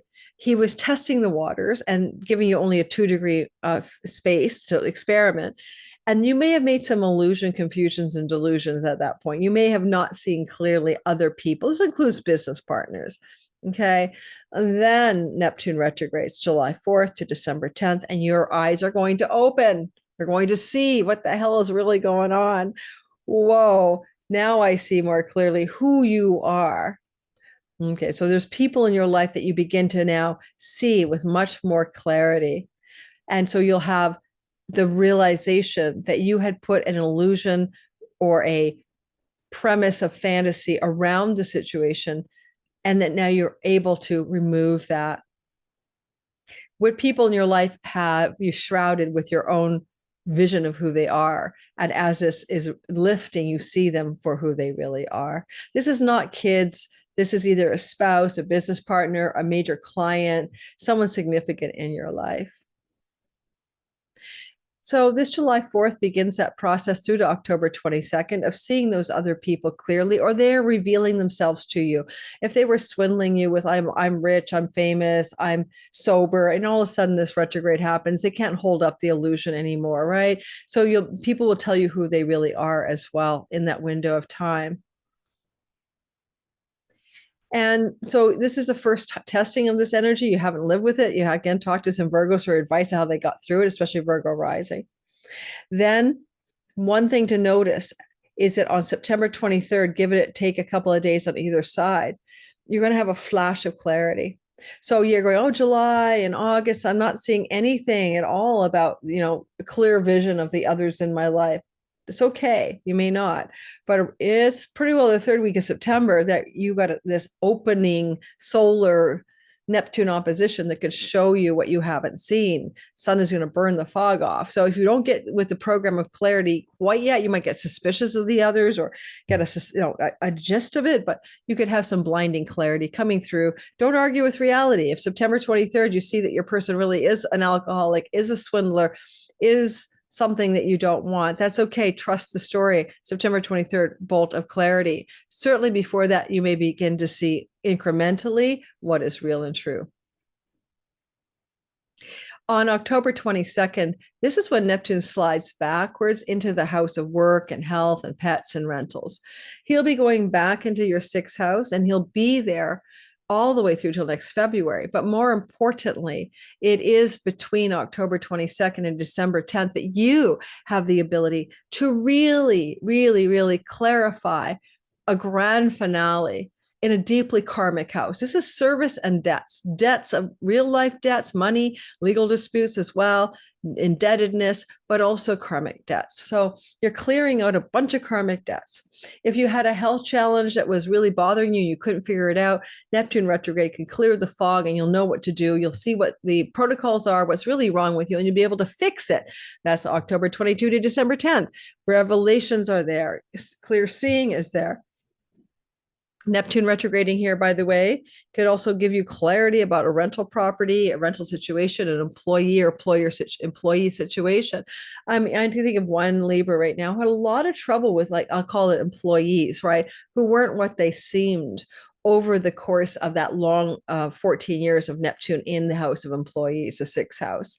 Same with pets. You got a breeder who said this pet is super healthy, a stamp of approval, and you get the animal, and the animal's sick in the first year, with a genetic disorder. Those are weird things that probably happen to a lot of Libras. And then when you were going for jobs and you got into employment situations, you might have been promised the world and you got in there like, oh my gosh, this is not what I thought I was getting into. This is not what I was told this was about. So that is a phase of energy that's coming to a close. All right. And so you'll notice that December the 10th is when Neptune goes direct. So what you're learning October 22 to December 10th, it kind of takes you back to mid-March, March 14th to March 30th. There's that window of time, the middle of March to the end of March, that you have to reinvestigate it. You have to re-engage it somehow, okay, to clarify it.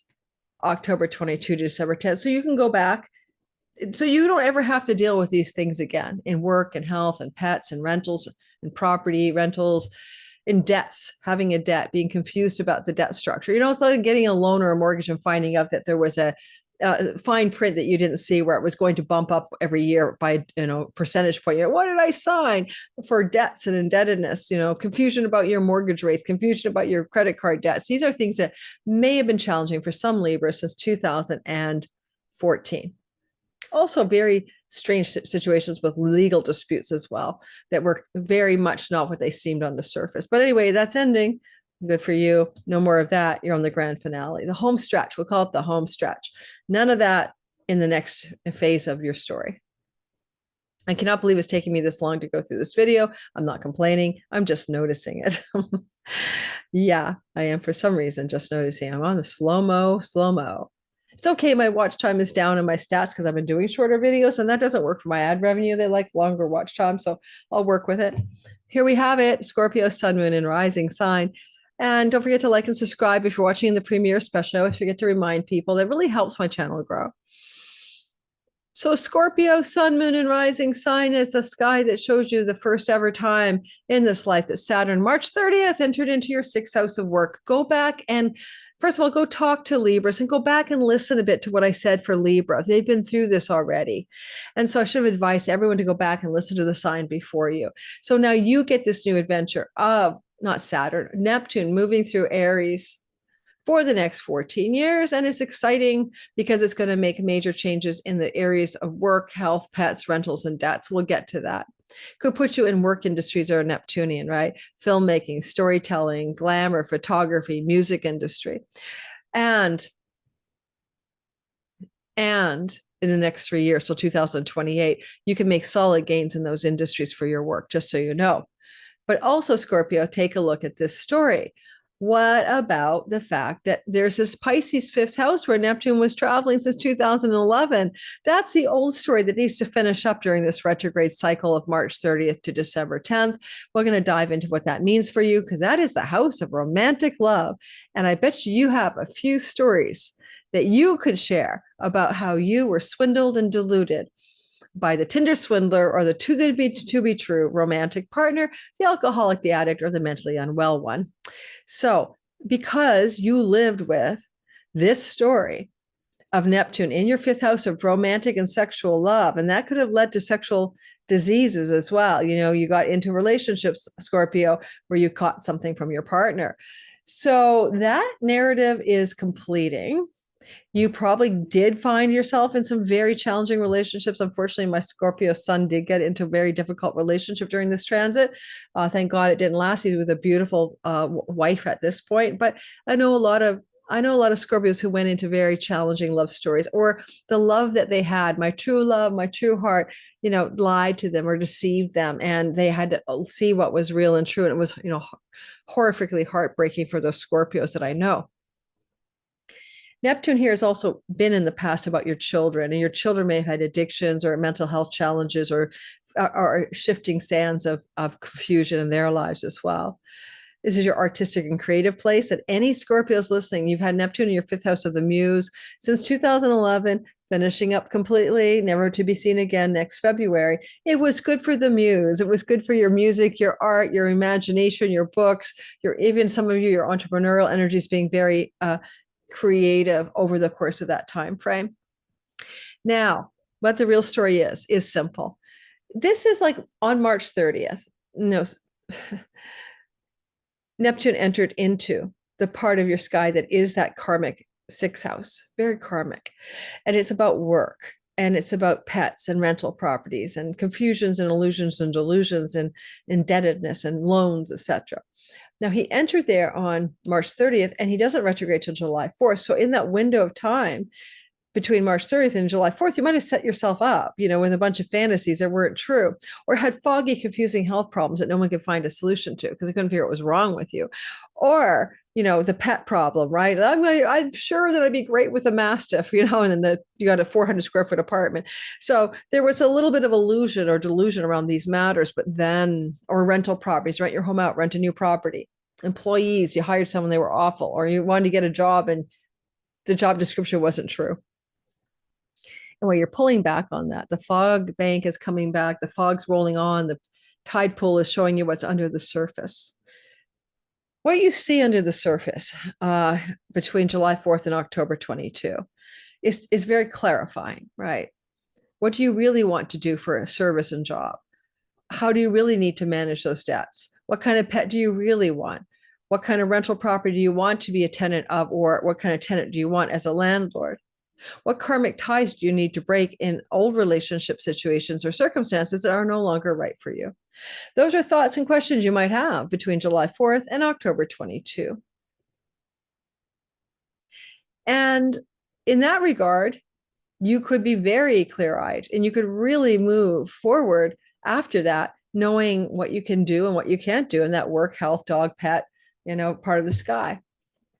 On October 22nd through to December 10th, the retrograde is still ongoing. But now Neptune slid backwards into that muse, inspiration, creativity, entrepreneurship, the house of your romantic and sexual love, your house of pregnancy and children. He's gone and entrepreneurship. He's gone backwards there. And he's going to readdress something. He's going to hang out at 29 Pisces, and he's going to take you back to roughly the 13th of March to the 30th. That was when he was in these degrees before. So if you remember what you're doing, March 30th to the March 13th of March to the 30th of March, you might be able to pin that tail on the confusion donkey. Did you date someone who was attractive and evocative and yet not truthful? Did you start a creative project then that you want to go back and revise? Did you consider fertility and pregnancy? Did you date someone new? Did you start a new entrepreneurial business? I don't know, but you might go back to the things you were putting in place March 13th to the 30th.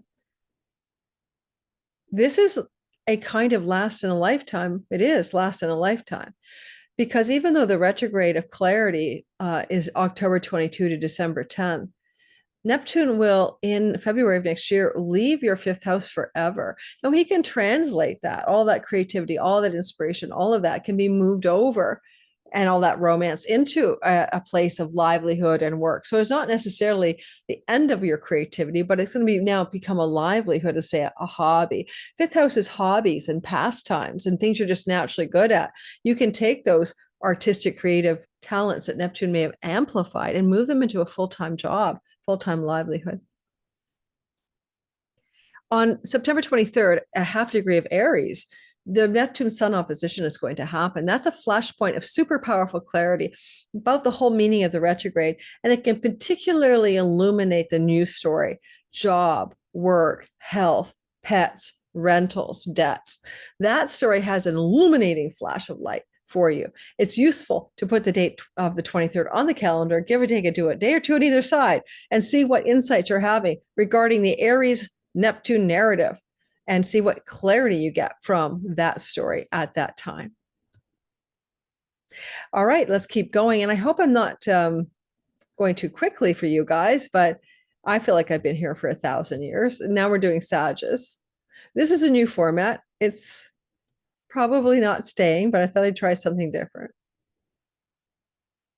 So here we have the sky for a Sagittarius. It's a fire trine energy. You don't mind it too much, okay? Nor do the Leos. This is like from the Sagittarius sun, moon, and rising placements. This is Neptune flowing to you like this, see?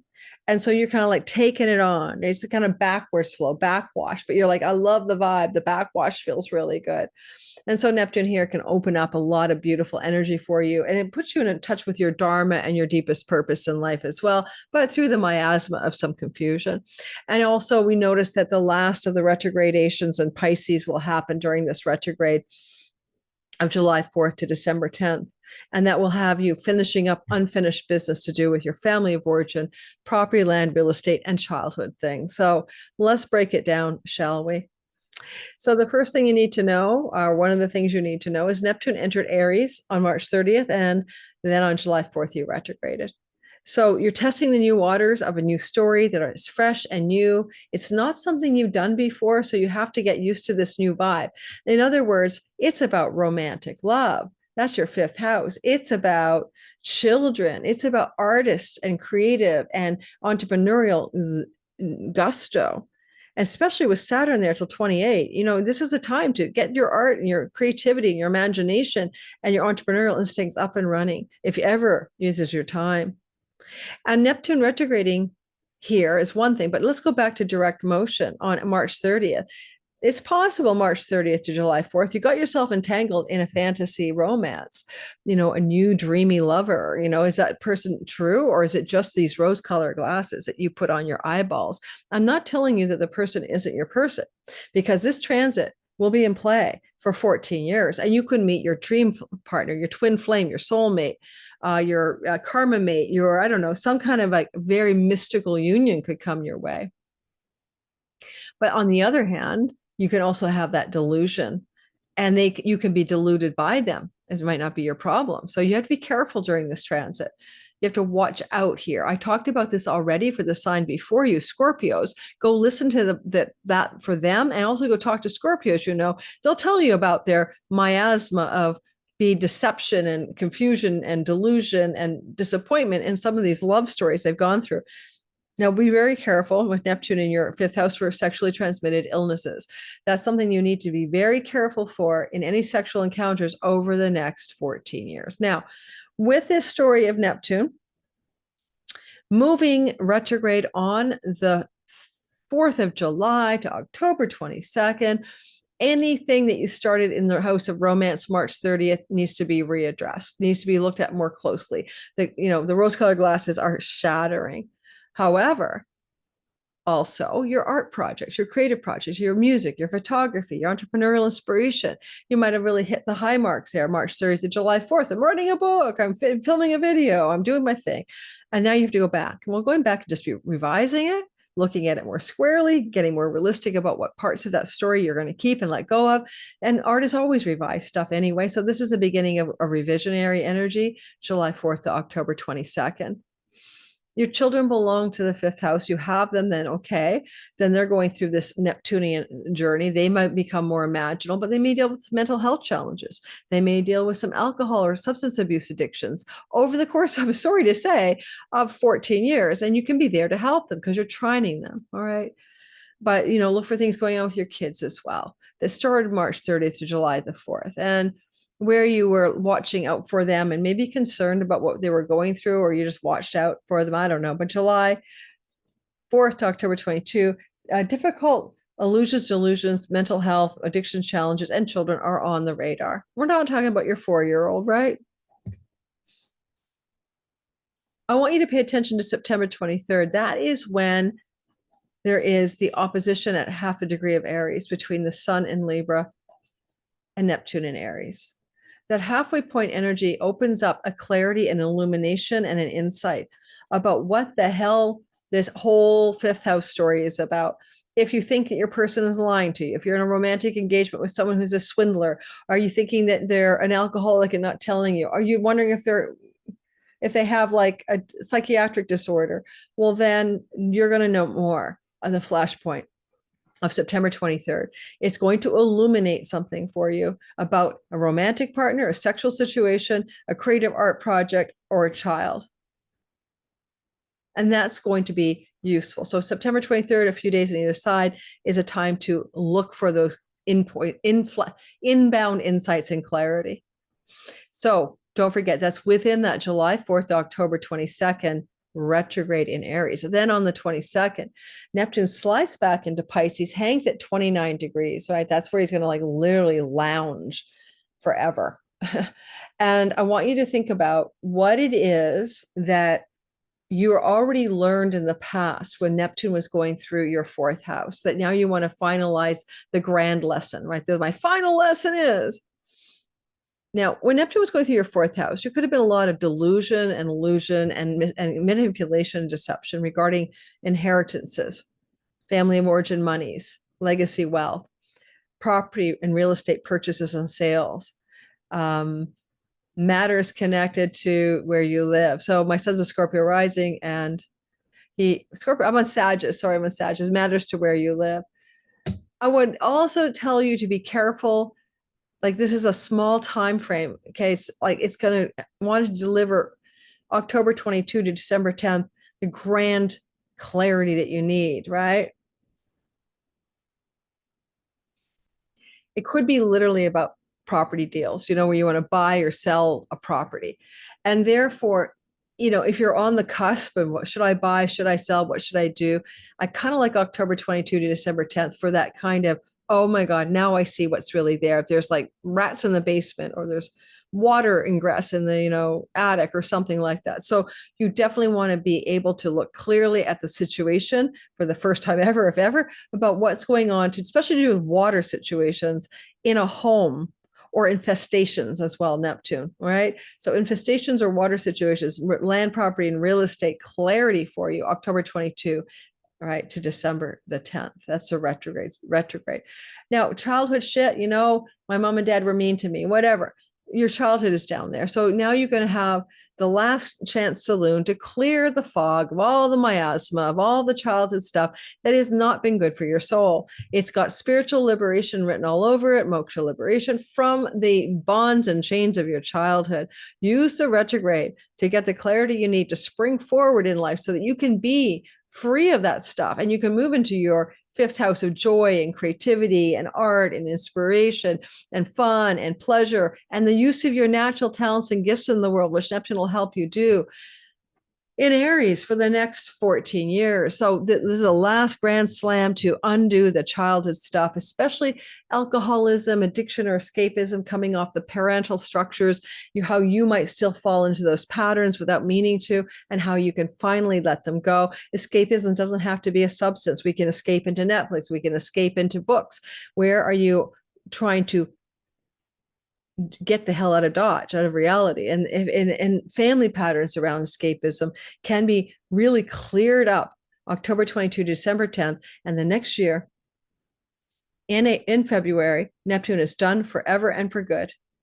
All right, with that story of your childhood. So you lived through a time of a soul's code to investigate this whole miasma of your family of origin and your ancestral line, and how you can clear those patterns. And this is your last chance to do that. And the retrograde is ideal. You don't have to do it, it will be done for you, but to lean into it is what I would say. We're doing Capricorn next. Can you believe it's still, am I recording for 2 hours? I cannot believe it. I'll certainly get better ad revenue off long recordings. Yeah. Now, here we go. Capricorn, sun, moon, and rising sign. First thing you got to notice here is Saturn is in your fourth house. That's your Saturn. Neptune is in your fourth house. Land, home, property, real estate. New story for the next how long? Oh, goodness gracious, Capricorn, for the next 14 years. Certainly Neptune here would put you with a desire to live near water, but with Aries, hot water, or Aries can also, because it's a sign of the ram, mountainous territories, maybe where rams are on the mountain slope. So sort of water, mountain, and warm, or heat, pioneering and remote. Aries rules places that people don't go to, the energy of the frontier. So living in a frontier area as well. So there's a story that Neptune wants to contribute to where you live. That's what I'm hinting at here. And you're in the middle of that story. And the retrograde during this cycle of March 30th to December 10th also slices back for the last grand finale in your third house of many different things, but siblings, aunts, uncles, cousins, neighbors, travel, short distance, learning, the everyday world you live in, writing projects, social media landscape. So I'm going to tell you all about it. Let's break it down into the chronology. Well, you're ready for something new. Neptune is experimenting with your Aries sky for the first time in your life, which is Neptune's story, as I said, about where you might want to live, what kind of land or home you want to have. Neptune can make your home a temple. You can make it feel like I'm at home in my spiritual sanctuary, because Neptune is the god of enlightenment and mysticism and all of that, spacious awareness, drop of ocean, and he's angular. So it brings you into more, my home is my sacred sanctuary. And that will be true, of course, for 14 more years. But you tested the waters of home as sacred sanctuary, March the 30th to July 4th.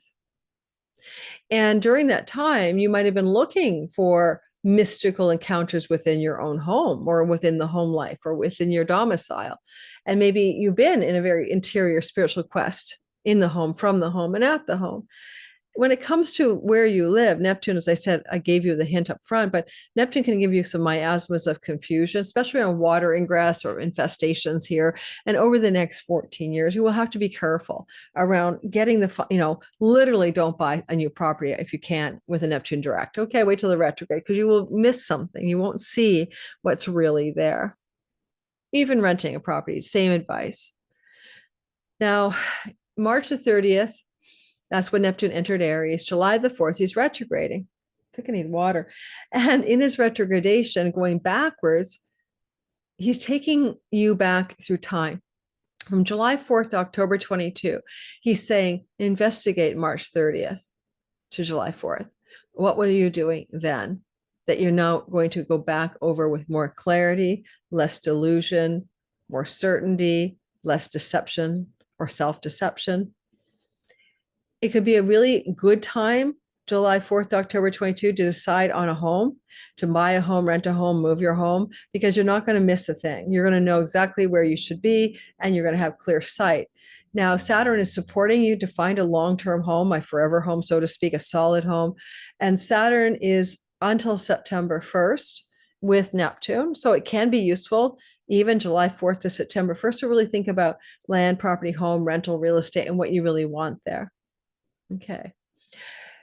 When he's retrograding, he's pulling back the tide is coming back out, so you can see what's under the surface. And this is your childhood, and possibly you need to look more squarely at your mother relationship, the way your mother raised you, your childhood experiences. You want to look at the roots of how your childhood informs your adulthood, if you're an adult, hopefully not a child listening, and how your parental and ancestral structures, particularly on mental illness or addiction or escapism, may be something that are burbling up from beneath the ground, and you need to look at it. And it's funny because Neptune here could be like an oil geyser, like spurting out of the ground or something. But it's the eruption, like Old Faithful at Yellowstone, of childhood material, ancestral material that you weren't consciously aware of. And it may come rising up for your attention July 4th to October 22nd. And it will be in relationship to things you did in home, about the home, from the home, March 30th to July 4th, as you tested the waters of Aries, but maybe with some illusions in place. On October 22nd, and let's wait. And draw your attention to September 23rd, because there's a flash of illumination that's possible here, maybe 2 or 3 days before and after, as the Sun-Neptune opposition occurs. Neptune's halfway through his retrograde. And this is where you have a pivot point of insight or understanding. Most times that's what it looks like. So where are you pivoting around the third week of September? Write it on your calendar regarding property, land, home, and real estate matters, and where you might want to sit your little butt down in, and where do you want to live, and what kind of life do you want to live in your private life? Do you want to be mystical? Do you want to be creative, artistic? Do you want to start writing poetry, doing music, painting, photography, storytelling, filmmaking? These are Neptunian things you could do in the midnight hour from your home. It's going to open up more artistic temperaments as you live through this next 14 years. But the flashpoint of September 23rd is like kaboom, like around that time, look for insight. Now, October 22 to December the 10th, you're going to experience Neptune retrograding in the last degree of Pisces, 29 anaretic degrees. It's about a completion, a grand finale, a closure of some kind. Now, it's not like Neptune does anything overnight. Neptune moves like a slow bugger, and he's going back to finalize something to do with your third house, and is amplified by the fact that the North Node is traveling there. And so just as a general principle, where the eclipses are happening, Neptune backs in there, and he's like, wow, destined intersections with the past. Look to the 13th of March to the 30th of March, 2025, because he's going to go back over the same area of the sky. And he's going to have you investigate where you had some rose-colored glasses around a sibling, travel, teaching and learning, the neighborhood environment, neighbors and neighborhood. extended family, cousins, aunts, and uncles. Now he's retrograding in a travel house. And that's very simply might be that you're going to travel back to a place you've been before, connected to aunts, uncles, cousins, siblings, nieces, nephews, and all of that. And that may be all you're doing, maybe October 22 to December 10th. Or old writing projects or creative entrepreneurial projects or website projects. This is third house stuff that you've been working on are coming back up. It was, mid-March to end of March. Now you're going to pull them all back October 22 to December 10th. If you traveled anywhere mid-March to the end of March, it's very possible you're going to go back to that place and travel again. If you had contact with that sibling, then it's coming back, etc. Now you've lived through this story of, so when it comes to the fourth house stories for you Cappies, right? Go talk to the Sages. They'll tell you about what Neptune was like in the fifth house, or go back and listen to the Sagittarius video before you, the right here, right now. But you're going to experience something from the grand finale in Pisces that is also about a long story that started in 2011 about confusion, deception, and delusion regarding siblings, travel, writing, communicating, and all of the third house meanings. So I want you to go back. I want you to take a look at that. If this was a natal chart reading, we'd be talking about where Jupiter sits in your natal chart and stuff. This is general bell curve astrology. Take what works, leave the rest. And, Neptune's finished up here in your Pisces house forever and ever. Amen. Right? Done, gone, complete. Next year. And I think it's going to be in February. So you got to finalize this part of your sky. It might have been really good for any of you Capricorns involved in social media. Neptune here would have given you facility regarding social media platforms that are videography based or photography based, like Instagram, to create the glamour or whatever. For some of you, that's not true, of course, but for some of you, it will have been. Maybe even with Neptune here, you wanted to live in places that were close to water bodies in the neighborhood. You could go off to the lake or the water body, but that phase is ending. So that's what I've got for you. And we'll move on to the next sign. I'm ready to finish, guys. I'm really going forever here. So the next sign is going to be me. I'm an Aquarius, sun, moon, and rising sign. So Aquarius, sun, moon, and rising, it is a long game here. We've been dealing with Neptune in our second house, 2011, finally leaving next February. This is the second house of money, earnings, resources, and possessions, and what we eat. A lot of us got sick with food style, especially addictions, but even just getting bad bugs into our food, germs in our food. That's something that plagued a lot of us, right, during 2011. Until now. And that's the story that's ending, but the retrograde March 30th to December the 10th will include a return to that story for a very short time. And then we also have to remind ourselves that the new story is our third house. This is where Neptune will travel, mostly with Saturn for 3 years, but all by himself for 14 for sure. And that's got a whole new game in town.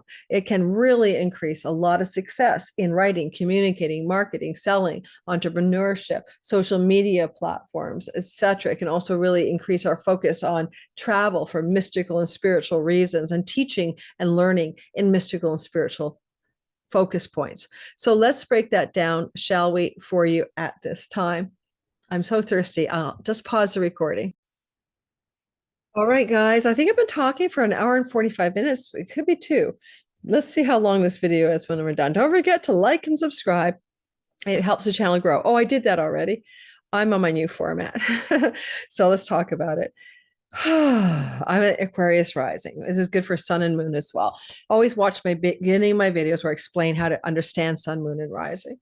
So guys, Neptune entered Aries on March the 30th, and we are in a new storyline, and it's really good for people like me who write and communicate. And it's third house from our first house, which is what we do that's bearing fruit. And so therefore it's extremely positive, although it's still Neptune, right? And we have to understand that I could go talk to somebody who's behind me, which are Capricorns, and they can tell me exactly how they lived through the Neptune story in their third house. So go back and listen to the video before. So there's ups and downs here, but we will for 14 years be dealing with a strong capacity to create a glamour, to be, engaging in videography platforms, filmmaking, screenplay writing, communicating, marketing, and selling. YouTube videos are good. I mean, any kind of new platform that involves videography and moving imagery, these are where we're all going to find a good thrival. Excellent for writing, especially Neptune, visionary writing, fantastical writing, good writing stuff.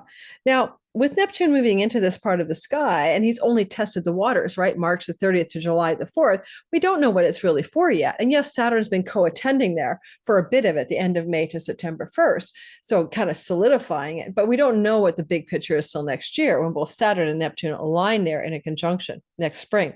So we're getting a flavor of it. So look at your life March 30th to July the 4th. What have you been doing with your third house? Did you take a trip? Did you make a change of neighborhood? I did. I'm moving into a new building. I'll be moved in by the end of mid-July, but I'm already got secured the place. Will I regret it? Was it a vision or a fantasy that I'm going to bite my nails about? Because, oh no, I didn't see the water ingress, the infestation, or in my new neighborhood home. Don't like the neighborhood. Who knows? I'll let you know.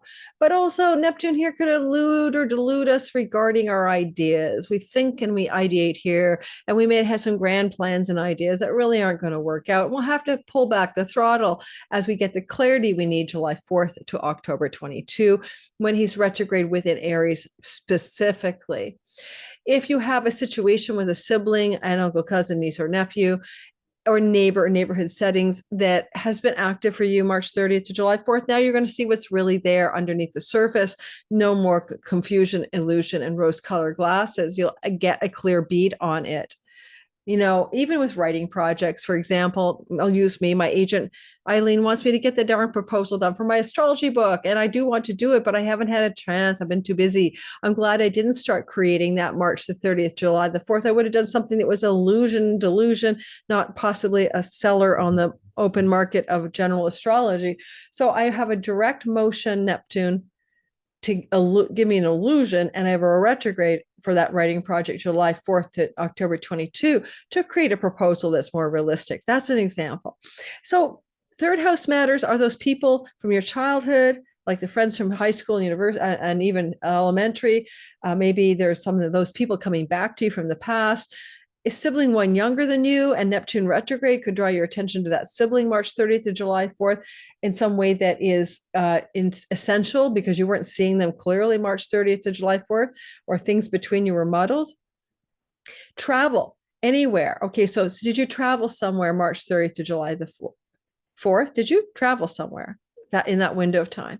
If you did, it's possible that this is simply July 4th to October 22. You're going to travel back there, right? That's all it is. So end of story. And you know, Neptune and Aries, I've sort of said this before. It's like, it's hot.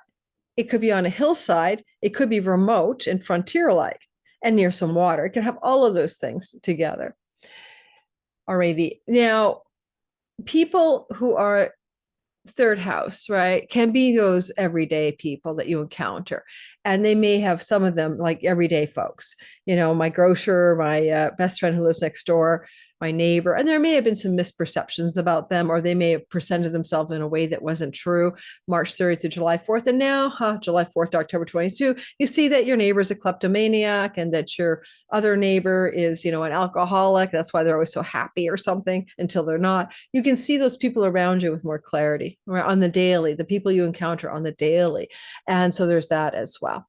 Now, October 22 to December the 10th is important. It's the grand finale of the Neptune and Pisces story that started in 2011. Unfortunately, that's very much about money swindling. Someone wants your money, get rich quick schemes. You have a delusion about where it's best to invest or spend your money, or where you should save your money and the bank goes out of business. Who knows? But that kind of illusion around monetary matters plagued a lot of Aquarians already. It's that was a 2011 till it's finishing up next spring narrative. I can tell you some stories, guys, about that. So I've been there and I've been through the ringer on some of those things. Promises that other people made to you financially probably fell apart. You realize you're not being necessarily overtly swindled, especially spousal shared resources money as well. There is a lot of fog and confusion about those things. So that's just something you had to learn. Neptune in your second house, by the way, the Pisces second house, could have been really good for trying to spiritualize the money you make. Like, I'm going to make money in a way that's more mystical, spiritual, or creative. So for me, Neptune rules videography platforms, and I entered into the YouTube world with this channel right in 2019 during Neptune's transit through my, well, I started in 2018, but it doesn't really matter. I actually started this channel way before you guys ever knew. It was about doing about enlightenment stuff way back in 2015. It's my 10-year anniversary of this channel, but it had a different name. It was just my name, Lori Lothian. So ultimately, then I got into the YouTube world, Neptune. So did you? Are you an Aquarius? Did you get into videography, film, movie making, storytelling, photography, glamour, Hollywood, modeling? Did you get into making money in those ways? Did you get into any online platforms significantly during that journey? That's the upside of Neptune there as well. But he wants to spiritualize your money and make it more like in alignment with soulful values, perhaps. Your values could have gone Neptunian. You cared more about the mystical, the magical, the enchanting stuff than you ever did before. Now, that thing happened for 11 years, 2011, all the way through until next February when it's done for good. On the 22nd of the month of October to December 10th, there is a regress backwards at 29 for some investigation of some last lessons you need to learn. 29 is a fame degree, and it's energetic and powerful. You never know. You might have a breakthrough in something Neptunian, film, videography, writing, storytelling, or you may have a deep karmic lesson to unwind here. And the karmic lesson has many meanings. It could be about your values, your worth, your self-worth, your money, the way you make money, save money, preserve money, the possessions you want or don't need or want and do. These are stories, I possessed a swimming pool during that time, possessions. Yes, I moved to a place in 2014 to 16 with a swimming pool. Can't make that stuff up. It's Pisces. Now, and they moved on to a house on the ocean. So it was all about being in possession of the water. I'm going to sneeze. Okay, so then there's something you need to finish here. It could be a deep value investigation, because what were you doing? Go back to March the 13th until the 30th of March. And the reason is that is when Neptune was moving around the 29th degree of the sign of Pisces in direct motion. And whatever you were doing then, being then, spending then, buying then, whatever you were doing March 30th through to March 13th to the 30th is in direct connection to what you're revising now and seeing more clearly now in the matters of money, possessions, resources, values, earnings, and savings. And I'm having a hair day. So keep in mind, this is General Bell Curve Astrology. It's not your natal chart. Someone's going to blast me for touching my hair. I know it. I just know it. And sorry, but yet, I have autistic spectrum disorder, and it's probably I'm stimming. On September 23rd, half a degree Aries, Sun and Moon opposition between Aries and Libra, Sun and Libra. It's a turning point, breakthrough energy, something that you need to see, know, illuminate about your Aries sky, writing, communicating, traveling, teaching, learning, social media, neighbors and neighborhood. Kaboom, illumination. A light will shine there. You'll understand it better 2 or 3 days before and after September 23rd. That is the pivot point of the retrograde. That is what you really want to watch out for. And it's especially relevant to the Aries part of the chart. That is everything I described to you, right? I'm not going to do it again. It's your third house stories. So I'm giving you advice to put on the calendar the September 23rd awareness moment for yourself. And because I'm in my Aquarius section, I really don't care what you guys think about me. Aquariuses love humanity and don't like people. I just want to get my hair off my face. Let's use a bracelet from Otter Spirit. Oh my goodness gracious. Okay, we're doing Pisces next. Don't forget to like and subscribe and hit the bell for notifications so you don't miss a thing. All right, moving on. Pisces gets the weird hair. Okay, Pisces, you get my weirdest hair. All right. Yeah, let's move into Pisces. Let me share your sky for you, and we'll be done in a minute. Now, you guys are playing with the new format because sometimes people don't like me in small. I don't know why, but I could also get a bifurcated screen. Let me know what you guys think. I'd love to hear your opinion. I do this for you, so your opinion matters. All righty. Here we are finally. For God's sakes, this is long. July 5th, July 4th, to December 10th, there is a retrograde. This is your sky Pisces. It's retrograde Neptune. It's not without consequence. It's slow moving, but it matters. You have been dealing for 2011 till about now, 14 years. You've been dealing with all this miasma of confusion over your Pisces sun, your Pisces moon, and your Pisces rising. We'll address that a bit more, but that's coming to a close. There's a bit of an ingress back into Pisces, and we're going to talk about that shortly. But the retrograde now is going to begin to activate a real discernment around matters of second house, money, savings, possessions, earnings, and shared resources with a significant love partner. And those are the areas where you're getting some brand new Neptunian lessons in illusion, delusion, but also deep clarity. And you begin to make money in Neptunian ways that you've never been able to do before. Let's break it down. First of all, the news story is exciting. If you need to talk to an Aquarius to find out how they handled it, because you can make money, storytelling, filmmaking, photography, glamour, modeling, Hollywood, the new metaverse or whatever we have next. And you can make a lot of money doing videography platforms, social media, things where you have to present yourself in a glamorous way like this. And then, so it's good for those kinds of platforms as well. And you want to spiritualize the way you make money. You want to have more meaning in the money. You want to get more magical enchantment vibe going in how you make money. Those are new stories that you're going to get going for 14 years. And you're testing the waters here with this movement of Neptune on March the 30th. Into your Aries sky. So again, look at the Aquarius reading before, go see what I said about them and understand that your turn is next. Don't get swindled and don't get taken to the cleaners. This is a classic, like too good to be true money story. Your partner doesn't tell you how much money they have. There's delusion and deception around money with a shared resource partner or money that you possess, earn, and save. This is a time to have like eagle eyes of legal eyes on money situations and not believe everything someone tells you about a financial opportunity. And you might be even like deluding yourself about your money situation, but you can also have breakthroughs here as well. And this is something new. You don't know what I'm talking about because you haven't lived into it yet, Pisces. For example, March the 30th, in comes Neptune into the sign of Aries. And then on July 4th, Neptune retrogrades. And this is important because between July 4th and October 22nd, you're going to have a better vision, a clearer understanding, less fog, delusion, and confusion about your savings, your resources, your possessions, your earnings, your money, and the money you share with another. It always activates the 8th house, in this particular case, most acutely. So you're going to ask yourself to look clearly, or the universe will show you what's really there. I thought I had $2 million in my bank account. It's only 200,000. What was I thinking? Hate to say it, but it could be really squaring away what money you have, what money you need, and what money you possess. With this retrograde, it can change your food style. You might have been going full on Neptune, right? More wine, more ice cream, more weed, more whatever, because your second house is the nose and the mouth and what you put through those places in your body. And Neptune is Mr. Escapism and addiction. So if you found yourself suddenly sliding off the rails in any of those sort of unhealthy habits or substance addiction, misuse disorder kind of vibes, since maybe about March the 30th, July 4th to October 22's retrograde can pull back the tide. You're going to look more squarely at your food style habits as well. You can also pull back the tides on things with dental work, facial work, face things with your face. You're all optimistic. I'm going to get veneers. I'm going to get my nose done. And then the tide pulls back and going, what was I thinking?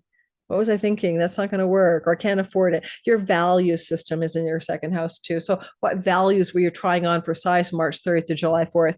Like maybe it could be anything, but whatever values you thought you could try on for size, now you're reassessing whether that was overly optimistic or delusional of you to adopt a value that was brand new and maybe didn't really fit you. Like as you thought about it, you're like, I don't know if this value is going to work for me after all. I don't think I believe that to be true or feel like that's good. So you pull back the value systems as well. On September 23rd, half degree of Aries, there's an illumination about this question mark about food style, addiction, substance misuse, things to do with money, values, earnings, and resources, shared resources with another. All of that becomes highly activated in clarity mode on the third week of September. It's exact on the 23rd. You want to give it 3 days before and after for you to have a kind of like a whooshing understanding of what you're here to learn. And the energy that you're encountering is, what were you doing March 30th to July 4th? It may not have been true and right and clear. You didn't see what was real. And then boom, September 23rd, because we have that retrograde July 4th to December 10th. September 23rd, you get clarity about the second house story, the Aries story. Now, because you're on a grand finale, the big finish line, the last hurrah, we need to talk about it, because never again in your life will you deal with that Pisces story, which is you. Pisces sun, your career and purpose, and your father and father figures. Pisces moon, your home, your nest, your emotional comportment and feelings about life, and your mother. And Pisces rising, anything about the avatar character of the simulation, you and the simulation, the artistic mystic poet of the zodiac that you are, is activated, and the charitable one is activated, and sometimes the underdog, and sometimes the savior, martyr. These are archetypes of being a Pisces. And you have been in this story all your life, of course, but Neptune went through your sign and awoken sun, moon, and rising energies and dissolved you. Like a lot of ennui, a lot of uncertainty, a lot of feeling stuck, a lot of loss of sun, willpower, vitality, a loss of moon, changes of home, confusion about your home, delusions about your home, a loss of ascendant identity. Who am I? I'm vast spaciousness. I'm dissolving. I'm dissolving. And you might have been self-delusional. You might have got addicted to something. You might have gotten mentally ill for a short time, thought I'm going crazy. This is something you've all been living through since 2011. And it's only once every 164 years you can do this. So like for 14 years. So you chose this as a path as a Pisces. It could have made you more mystical, imaginal, spacious, and enlightened. I have a Pisces who has a transit of Neptune over his ascendant, and he's in the throes of an enlightenment story for the last year, as Neptune's been in the last 3 degrees of Pisces for the last 3 or 4 years. So for those of you, especially ascendant, maybe sun, having Neptune crossing over you, since 2011, could lead to states of spiritual awareness. But Neptune over your moon, or Neptune over your sun, could have been about your parent. Your parent becomes addicted to something. Your parent suffers cognitive or mental decline. Your parent has Neptune challenges. They were swindled. They got sick with a virus or something. Neptune rules viruses and also waterborne illnesses, right? By the way, be careful too for the coming future, because as Neptune moves to your second house, getting sick from waterborne illnesses is very possible, or just food poisoned. Okay, so be careful on that too. Things you ingest could cause health challenges is basically what I'm saying. All right. But you're done with this story, Pisces. It's coming to a close. And I want you to go back to March the 13th, right? March the 13th to the 30th. In that window of time, this is the pre-shadow. That was when a direct motion Neptune was moving through the same degrees of Pisces as he will during the retrograde period of October 22 to December 10th.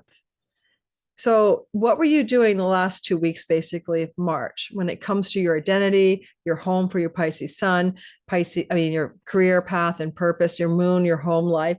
What were you doing then? Because what you were doing then may have been fooling yourself, not realistic, or not fully sober-minded, or not having enough clear-sightedness about it, because now you can get that clarity that you need to see what really is true about what you were engaging in the last 2 weeks,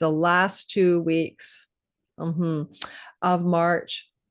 It could be anything, if it's your ascendant, it could have been anything about your body, your identity, your mind, your perspective on life, in any area of your life, career, home, love, relationship. But if it, especially at all of those, career, home, and love, relationship for Pisces ascendant, and what were you perceiving and thinking and doing on March 13th to the 30th about those things? But for the sun, it's really kind of career oriented for the Pisces sun, and the moon about your home life and orientation there. All right. So this is of time then. I want you to pay attention, because next year you're going to have amazing energy, as in February, Neptune begins to spend 14 years in your second house. And Saturn will be there for up till 2028. So this is going to give you an ability to make solid gains in your finances despite Neptune, or because of Neptune. So you'll begin to save, earn, and resource yourself a lot better. because of Saturn's complicity. But good news is that you get those Neptune retrogrades to get clear. Just be careful you don't fall for a get-rich-quick scheme. That's the classic problem that I see there. Again, that's what I've got for you. Don't forget to like and subscribe and hit the notification bell. I've been doing these little outros where I share weird things about my life. I do something called remote viewing on index cards, and it might be fun to do one live just for fun on the spot. If I hate it, I'm not even going to delete it. I'm not always on my A game, but let me just play that with you, a remote viewing game, and then we're finished. I decided to do something different. We're not doing the remote viewing live. Instead, we're playing another game. So I'm a queen of divinatory tools. And one of my favorite ones is to grab any old book anywhere. So if you're, even a magazine will do if you're in the airport, and say you want to ask a question, right, about reality, you can just randomly open the book, close your eyes and point to a word, and it'll give you a tip. So for example, let me think of a question for myself. Okay, give me some clues about the astrology proposal I'm supposed to do with Eileen, because I'm torn between a couple of ideas about where I want to focus. Is there a clue here? And I got a great story for you before I do this.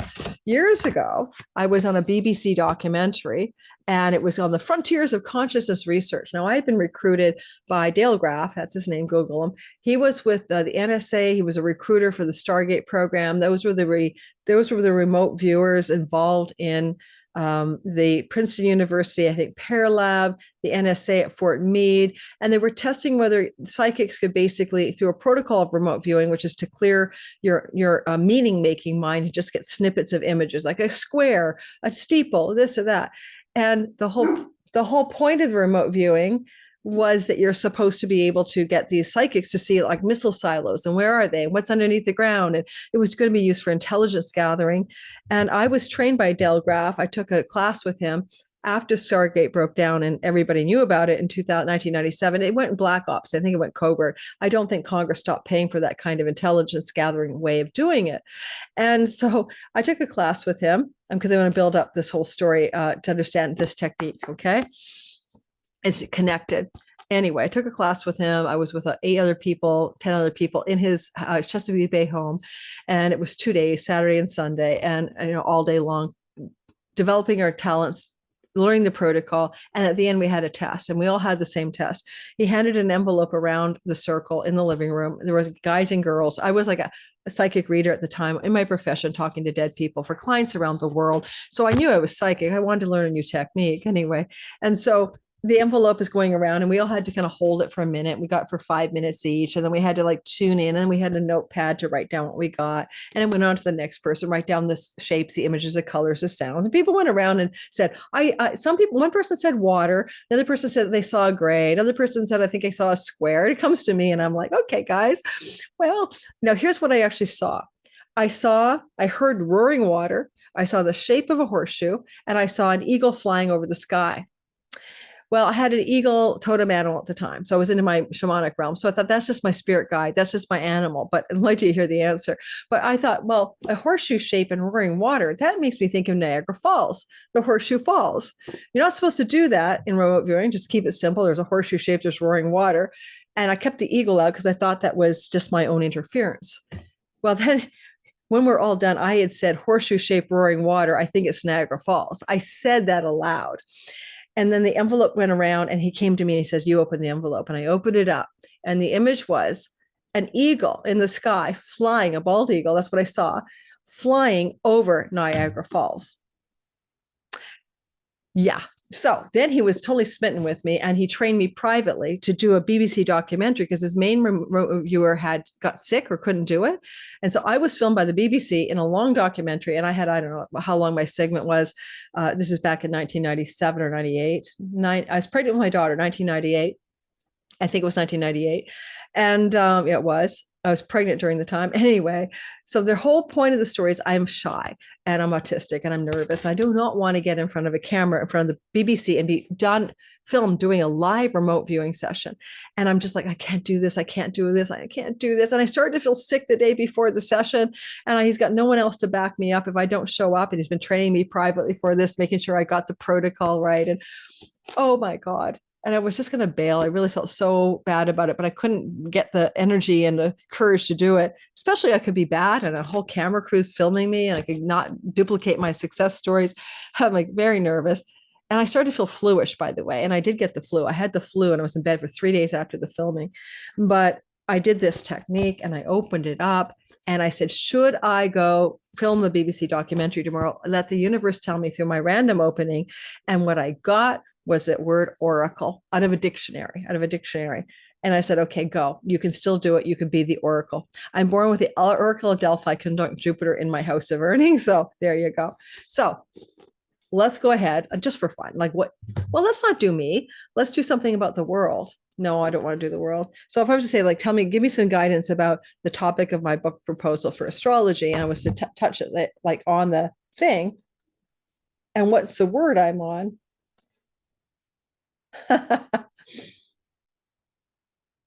I landed on rotting lemons and stale almonds. The crowded room smelled of rotting lemons and stale almonds. And then you can look to the scene, right? Now, I could say, okay, that's not the most clear, but as a fiction book, dictionary is my normal go-to, but I don't have one handy. But I'd say don't put something that's rotting, stale content out there. Don't do something everyone else has done. That's really not the helpful. Tell me about Donald Trump's health in the next 6 months, because, he looks pretty beleaguered in his chart, right? I mean, how's he doing? This is a fiction book. Well, the word I landed on is unfortunately, which means unfortunate, right? And then I tried to read a little further and see what the scene is about. It's about Italians love their legends, all right? And the television footage showed footage of something, the steam vents. And then someone says, what about underwater vents? So his health is underwater, something to do with Italy. Unfortunate is the word I landed on. So his health is unfortunate in the next 6 months. So I encourage you guys to play with this tool. You have to take what you get. You can't keep asking. You flood the oracle. I should not put rotting lemons and stale almonds out of my astrology book because it'd be a lemon, you see. So I have to really think outside the box. That's a fun tip for you. That's kind of how to use any book as an oracle tool, and a little bit about how my remote viewing life was going back in the day. All right, like, subscribe. This is an extremely long video, good for ad revenue, I hope, but I would love you guys to push this video out, to share with friends and family. It helps the channel grow. Be well. Have a great Neptune retrograde.